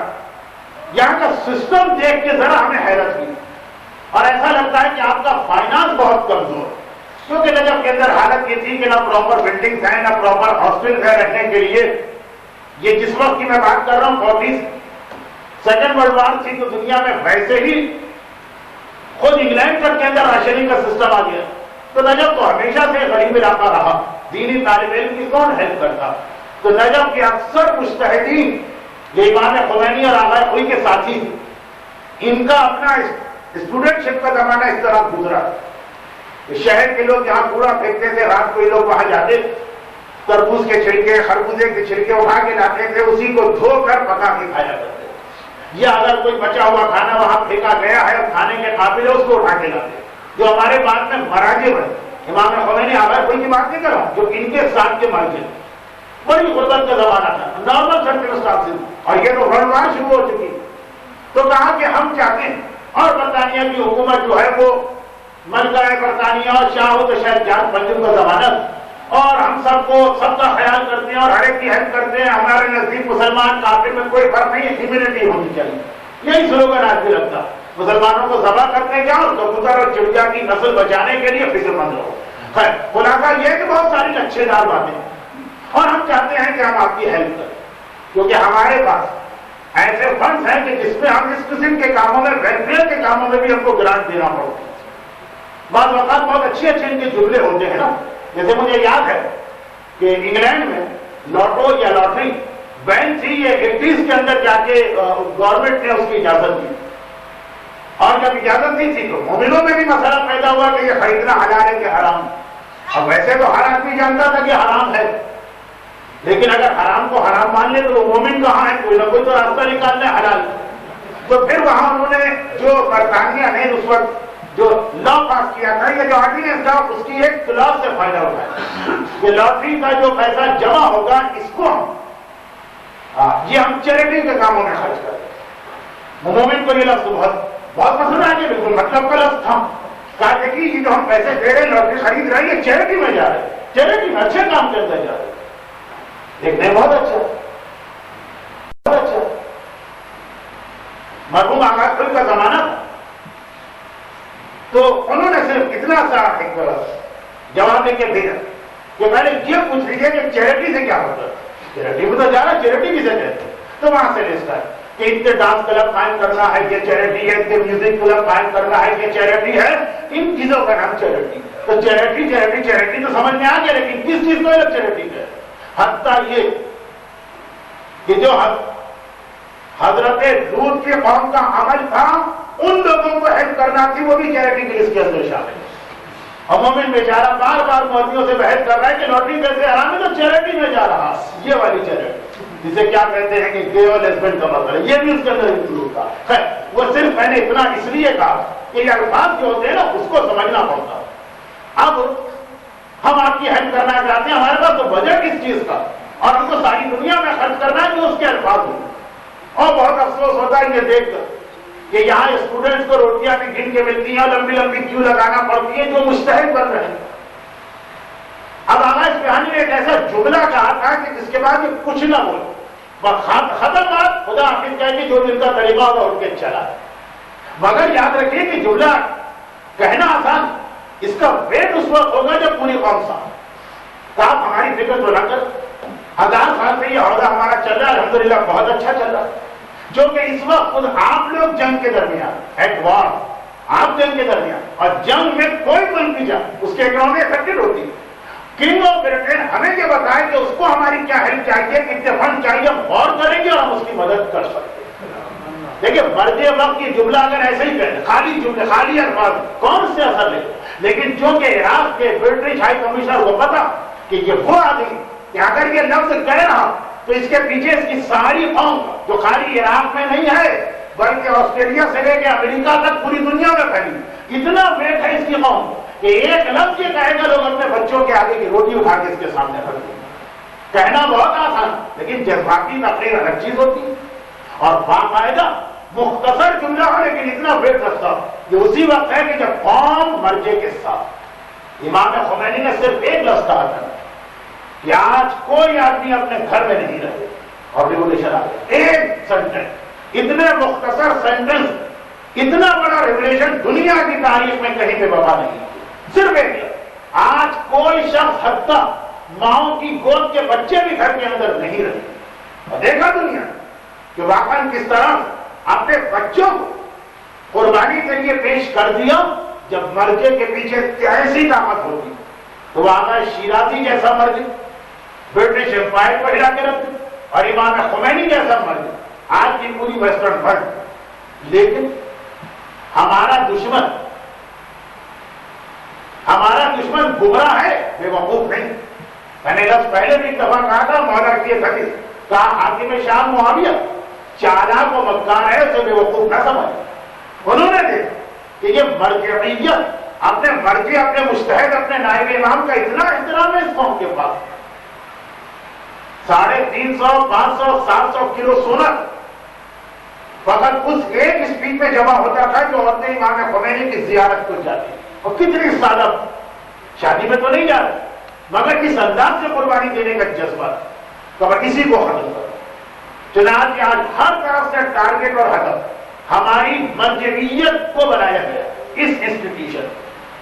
جو مومنین کرام اتنی آسانی سے دشمن کے بہکائے میں نہیں آئے، لیکن ہوتا یہ ہے کہ پراپر نالج ہمیں خود بھی نہیں ہے اپنی مرجعیت کے بارے میں، ہمیں یہ پتا نہیں ہے کہ وہ فتویٰ کیسے دیتے، ہمیں یہ پتا نہیں ہے کہ ان کے فتوے میں اختلاف کیوں ہوتا، تو دشمن کی بات ذرا سی ہم پہ اثر کر جاتی ہے۔ تھوڑا سا ہمارے پاس اگر بیک گراؤنڈ، کم از کم اتنا ہمیں بتاؤ کہ مرجع کا فتویٰ دینے کا طریقہ کیا ہو، کیا اس کا کرائیٹیریا، وہ قرآن حدیث کو کس طرح سے اسٹڈی کرتا، تو خود بخود سمجھ میں آ جائے گا کہ یہ احسان ہے۔ جس پرابلم سے مجتہد نکلتے اس کے بعد 99.99 مسئلوں میں اختلاف ہونا چاہیے۔ احسان ہے پروردگار کا کہ 95% مسئلے سب کے متفق ہیں، hardly 5% میں اختلاف ہو۔ جب آپ دیکھیے گا ڈیٹیل تو خود آپ کہیں گے یہ بھی ایک معجزہ، اتنے پرابلم کو فیس کر کے فتویٰ دیا جاتا اور پھر بھی اتنا کم اختلاف۔ لیکن اگر ہم نے اس ٹاپک کو سیریس نہیں اور ہمارے پاس تھوڑا اس کا بیک گراؤنڈ نہیں رہا تو دشمن کی باتیں کہے گا اور ہم اس کے کہنے میں آئیں۔ ایک اصول یاد رکھیں، دشمن ہمیشہ سے یہ بات جانتا کہ ہم اتنا نقصان مسلمانوں کو نہیں پہنچا سکتے جتنا ان میں کوئی آدمی اسے خرید۔ 1898 کا جیوش پروٹوکول میں نے پہلے بھی ایک دفعہ ریکمینڈ کیا تھا، اس کو پڑھ کے اس کے اندر ایک جملہ یہ کہ مسلمانوں سے ہمیں آدمی خریدنا، قادیانیت، بہائیت، وہابیت کسی کا نام، کوئی باہر سے کافر نے آ کے قادیانی مذہب شروع نہیں کیا، غلام احمد پیدا ہوا مسلمان گھر، باہر سے کسی نے آ کے باقی مذہب شروع نہیں کیا، بہاء اللہ اور محمد علی باغ پیدا ہوا مومن گھرانے، بل بہاء اللہ جو اس کو سب سے زیادہ اس کے مذہب کو پھیلایا، قرۃ العین نامی عورت، وہ تو ایک مجتہد کی بیٹی، کیسے مسگائیڈ کیا؟ محمد ابن وقت الوہاب نجدی، یہ کوئی آسمان سے نہیں ٹپکا، پیدا ہوا ہے مسلمان گھرانے، وہی طریقہ مرجعیت کے خلاف۔ انگلینڈ اور امریکہ میں جو کتابیں لکھی جائیں سو لکھی جائیں، لیکن کوشش کی جائے گی ہم میں سے آ کے خریدے گا۔ کیا وجہ کہ ہندوستان میں ہم جا کے دیکھتے ہیں حیدرآباد دکن کے اندر سے آواز اٹھتی، نہیں چاہیے ہم کو مجتہد و مرجع، ہم اخباری۔ گجرات تو نہیں، گجرات سے متصل بمبئی شہر کے اندر گروپ پیدا ہوتا، نہیں چاہیے ہمیں مرجع، ہم اخباری۔ کراچی کے اندر باقاعدہ 500 صفحے کی اتنی موٹی کتاب چھپتی کہ کتاب کو دیکھ کے آدمی ڈر جاتا ہے کہ ضرور اس کے اندر بہت اچھی بات ہے۔ کتاب میں جو لکھا ہے اس سے تو کوئی گمراہ نہیں ہوگا، لیکن کتاب خود اتنا ہیوی ہے کہ کسی کے سر پہ مارتا ہے تو سر پڑ جائے، پوری کی پوری مجتہد مرجع کے خلاف۔ مگر عجیب بات یہ ہے کہ عقل میں پتھر پڑا، پوری کتاب پر ٹاپک یہ کہ مرجع نہیں ہونا چاہیے، امام نے کوئی مرجع نہیں بنایا، اور ٹائٹل پہ لکھا ہے اس کے اثر کا نام مرجع اخبارین فلاں صاحب۔ اپنا ٹائٹل دیتے کہ میں مرجع ہوں، اس وقت کے تمام شیعوں کا ایک کتاب لکھ رہا ہوں، کتاب کا ٹاپک یہ ہے کہ لفظ مرجع حرام ہے، شیطانی لفظ ہے، امام نے یہ لفظ بتایا، لیکن کبھی ایسا کہ عقلوں میں پتھر پڑ گیا۔ مگر یہ کیا ہو رہا؟ امریکہ کے بر اعظم ایسٹ افریقہ میں پیدا ہونے والے کسی شخص کو سامنے لایا جاتا جو پورے نارتھ امریکہ کو اپنی اسپیچز سے ہلا کے رکھتا ہے، لوگ کہتے ہیں کتنی امپریسو، اور ان کا نعرہ ہوتا ہے کہ مرجع کیا چیز ہوتی ہے، کیا اللہ نے ہم کو عقل نہیں؟ انڈیا، پاکستان، دارالسلام، کینیڈا، امریکہ اور سب جگہ اپنے آدمی، لیکن یہ اتنا جو ہے جس انداز سے ہم کو یہ نظر آ رہا ہے آرگنائز کا، یہ ایسا نہیں ہو سکتا کہ اس کونے سے کوئی اپنی طرف سے کھڑا ہو، اس کونے سے کوئی اپنی طرف کھڑا ہو۔ اب بہت انٹرسٹنگ بات ہے ان لوگوں کے لیے کہ جو دارالسلام یا اس افریقہ سے کوئی ریلیشن رکھتے ہیں۔ 3 سال پہلے کی بات، پاکستان کے تمام اخبارات نے اس کو کوٹ کیا، لیکن پاکستانی اخبارات والوں کو بھی پتہ نہیں چلا کہ وہ کیا کوٹ کر رہے ہیں۔ امریکہ سے ایک ایجوکیشنل ٹرپ کے اوپر ان کے پروفیسر لیکچرر وغیرہ ہے، اور یہ 3-4 سال پہلے جو تھا وہ پریشر بلڈ ہونا شروع ہوا تھا اسامہ بن لادن کے حوالے سے، جو آج بہت بڑھ گیا۔ اس وقت اسامہ کا مسئلہ نہیں تھا، لیکن یہ اسلامی ٹیررزم یہ وہ، تو باقاعدہ اس کی اسپیچ ہوئی، اور ایک امریکن پروفیسر کی اسپیچ گورنمنٹ اسپانسرڈ، سارے میڈیا نے اس کو کور کیا۔ ایک عجیب جملہ اس نے کہا تھا، پھر بھی لوگوں کی سمجھ میں نہیں آیا، کیونکہ میں خود ساری دنیا کے یہ علاقے میں جا چکا ہوں جن کے میں نے نام لیے، آئی وٹنس بنے، تو تعجب اس پر نہیں ہوا کہ ایک آدمی نے یہ بات کہہ کیسے، تعجب اس پر ہوا اس کو فالو کرنے والے بہت سارے مل گئے۔ بھائی جو خریدا جاتا بیچا جاتا وہ تو سب کرے، تعجب اس پہ نہیں ہوتا، تعجب ان پر ہوگا۔ بیگانی شادی میں عبداللہ دیوانے جن کا کچھ لینا نہ دینا، بھائی ان کو کون سا ویزا مل گیا امریکہ کا، یا ان کو کون سا فنڈ مل گیا، اپنا ایمان انہوں نے گمراہ کر دیا۔ یا میڈیا میں کور ہوا کہ وہ ایک اسپیچ دے رہا تھا، اور اس اسپیچ کا ٹاپک یہ تھا کہ امریکہ کو اسلام سے کوئی اختلاف نہیں۔ اب آج کل تو 3-4 سال 10 سال سے وائٹ ہاؤس سے بھی عید کا ایک میسج آتا ہے نا، اور جملہ سنیے گا کہ شیطان پہلے دن جو رہا ہوتا ہے وہ عید کا دن ہوتا ہے، اسی دن اللہ اس کو رہائی کرتا ہے، اسی دن وہ میسج دے کے اپنا کام شروع کرتا ہے۔ وہ جو میسج ہے اس کا ایک ہی جملہ بار بار ریپیٹ ہوتا ہے کہ ہمارا مسلمانوں سے کیا اختلاف ہے، اسلام سے کیا اختلاف، یہ تو کچھ ٹیررسٹ لوگ ہیں جن سے ہمارا اختلاف۔ لیکن اس دن بہت حیرت ہوئی، یہ پاکستان کے اندر بیٹھ کے وہ اسپیچ دے رہا، 99% اس کے اندر کیونکہ غیر شیعہ تھے، اس سے جملہ ان کی سمجھ میں نہیں آیا۔ اس میں ہمارے ایک شیعہ اثنا عشری پروفیسر کی مثال دیتا، نام لیتا، جو امریکہ کی یونیورسٹی میں پروفیسر، جو کہ انگریزی زبان پہ کمانڈ اور ایک بھی بہت اچھی، اس لیے اس پورے کانٹیننٹ میں کینیڈا سے امریکہ تک ان کی تقریروں سے لوگ بہت متاثر۔ آغا سیستانی نے واحد ایک ہی اوریٹر کے بارے میں کہا کہ ان کی اسپیچ سننا حرام ہے، ان کی اسپیچ کرانا حرام، اور پھر بھی کروائی جاتی ہے۔ تو اس کا نام لیا اس اور کہا کہ اسلام اور امریکہ کے سارے پرابلم ختم ہو جائیں اگر مسلمان اس آدمی کو فالو کرنا سیکھیں۔ یہ ایک ایسا آدمی ہے، یہ صحیح اسلام لے کے آ رہا، آپ لوگ اس کو فالو کیجئے، پھر دیکھیے نہ آپ کو ہم سے کوئی پرابلم ہوگا نہ ہمیں آپ سے کوئی پرابلم۔ اور وہ آدمی وہی تھا کہ اسی زمانے میں وہ انٹرویو دے کے ٹی وی پر آئے، کئی ولایت فقیہ و مجتہد و مرجعی کی کوئی حیثیت نہیں رکھتی، سب بات کے لوگوں کے بنائے ہوئے مسائل، جس میں اتنی ہمت ہو کہ یہاں تک کہتے ہیں کہ امام زمانہ شیعوں کا عقیدہ ہی نہیں ہے، 400 سال کے بعد کچھ شیعہ مولویوں نے بنا لیا تھا، وہ مرجع کے بارے میں کہے تو کہاں ہے۔ لیکن تعجب ان پہ نہیں ہے، تعجب مومنین کرام پر۔ عقیدتیں اب بھی ہیں، محبتیں اب بھی ہیں، ہاتھ چھونے والے اب بھی، چاہے وہ حیدرآباد دکن کے اخباری ہو، چاہے وہ بمبئی کے اخباری ہو، چاہے وہ پاکستان۔ اخباری کے لفظ سے آپ چوکیے گا نہیں، ایک نیا لفظ ہوگا کچھ لوگوں کو۔ ایک فرقہ شیعت میں ایسا جو 800 سال پہلے شروع ہوا، 400 سال پہلے ختم ہو، اور وہ تھا جو یہ کہتا تھا کہ ہم مرجعیت کو نہیں مانتے، ان کا نام تھا اخبار۔ لیکن جب وہ یہ کہتے تھے کہ ہم مرجعیت کو نہیں مانتے تو پھر ان سے یہ تو پوچھتے کہ آپ کس کو مانتے، تو بات آسان ہو جاتی، پھر کوئی آج اپنے آپ کو اخباری نہ کہے۔ کیوں؟ اس لیے کہ مرجعیت کا جو متبادل بتاتے ہیں وہ تو اس سے بھی مشکل۔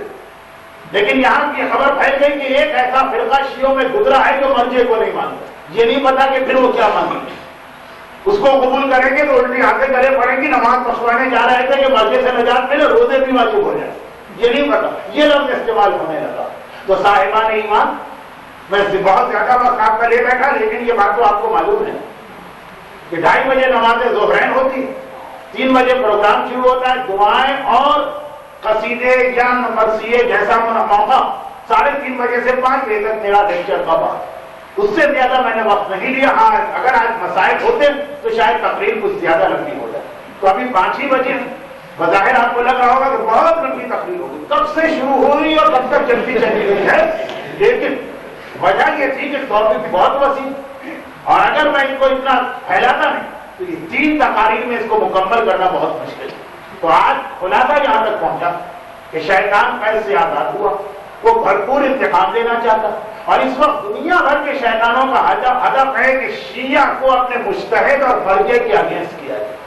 آج بھی ہمارے خریدے گئے کتابیں ہمارے علماء کے ہاتھ سے لکھوائی جا رہی, ان کو عالم کہنا تو نہیں چاہیے لیکن پبلک کہتی ہے, اور مومنین کرام کو جو کہ خود پورا بیک گراؤنڈ نہیں پتا اس لیے وہی باتیں سن کے بیٹھ گئے. اب اگلی تقریر مجلس شہادت ذکر ہوگا اس امام معصوم کا کہ جس نے اپنے زمانے میں مرجعیت کا سسٹم پراپر طریقے سے قائم کیا. یہ سسٹم چلا کہاں سے؟ چھٹے امام کے زمانے سے چلا ہے, تو بہترین موقع ہوگا کہ انہی امام کی شہادت کا بیان ہے, انہی امام کے قائم کیے ہوئے سسٹم کا بیان ہے, اور پھر انشاءاللہ آگے کے 2 لیکچر میں جا کے یہ بات مکمل ہوگی. آج مجھے پہلے سے اندازہ تھا کہ بات بہت لمبی ہو, اس لیے میں نے شروع میں مسائل نہیں بتایا. مومنین کرام آج ذرا زیادہ نظر آ رہے ہیں رمضان کے بعد پہلے, پتہ نہیں 15 دن کہاں پید تھے یا شاید ایک ہی دن کی بات ہو, لیکن خلاصہ یہ ہے کہ یہ میں بتا دوں تاکہ آئندہ اگر کوئی آئے تو فیصلہ کر دیا کہ اب ہر تقریر کے شروع میں 10 سے 15 منٹ کچھ مسئلے بھی آ رہے ہیں. ایک سلسلہ شروع ہوا تھا شب جمعہ 5 منٹ اور آج 15 منٹ, تاکہ ایک ہفتے میں 20 منٹ واجبات کی ذمہ داری میں ادا کروں.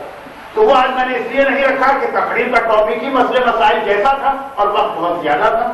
آج ہماری گفتگو اختتام کو پہنچ رہی. یہ آپ کو یاد دلا دیا جائے کہ آنے والے 2.5 مہینے ایسے ہیں کہ جس میں خوشی کی تاریخیں زیادہ, چنانچہ پورے 3 مہینے کا پروگرام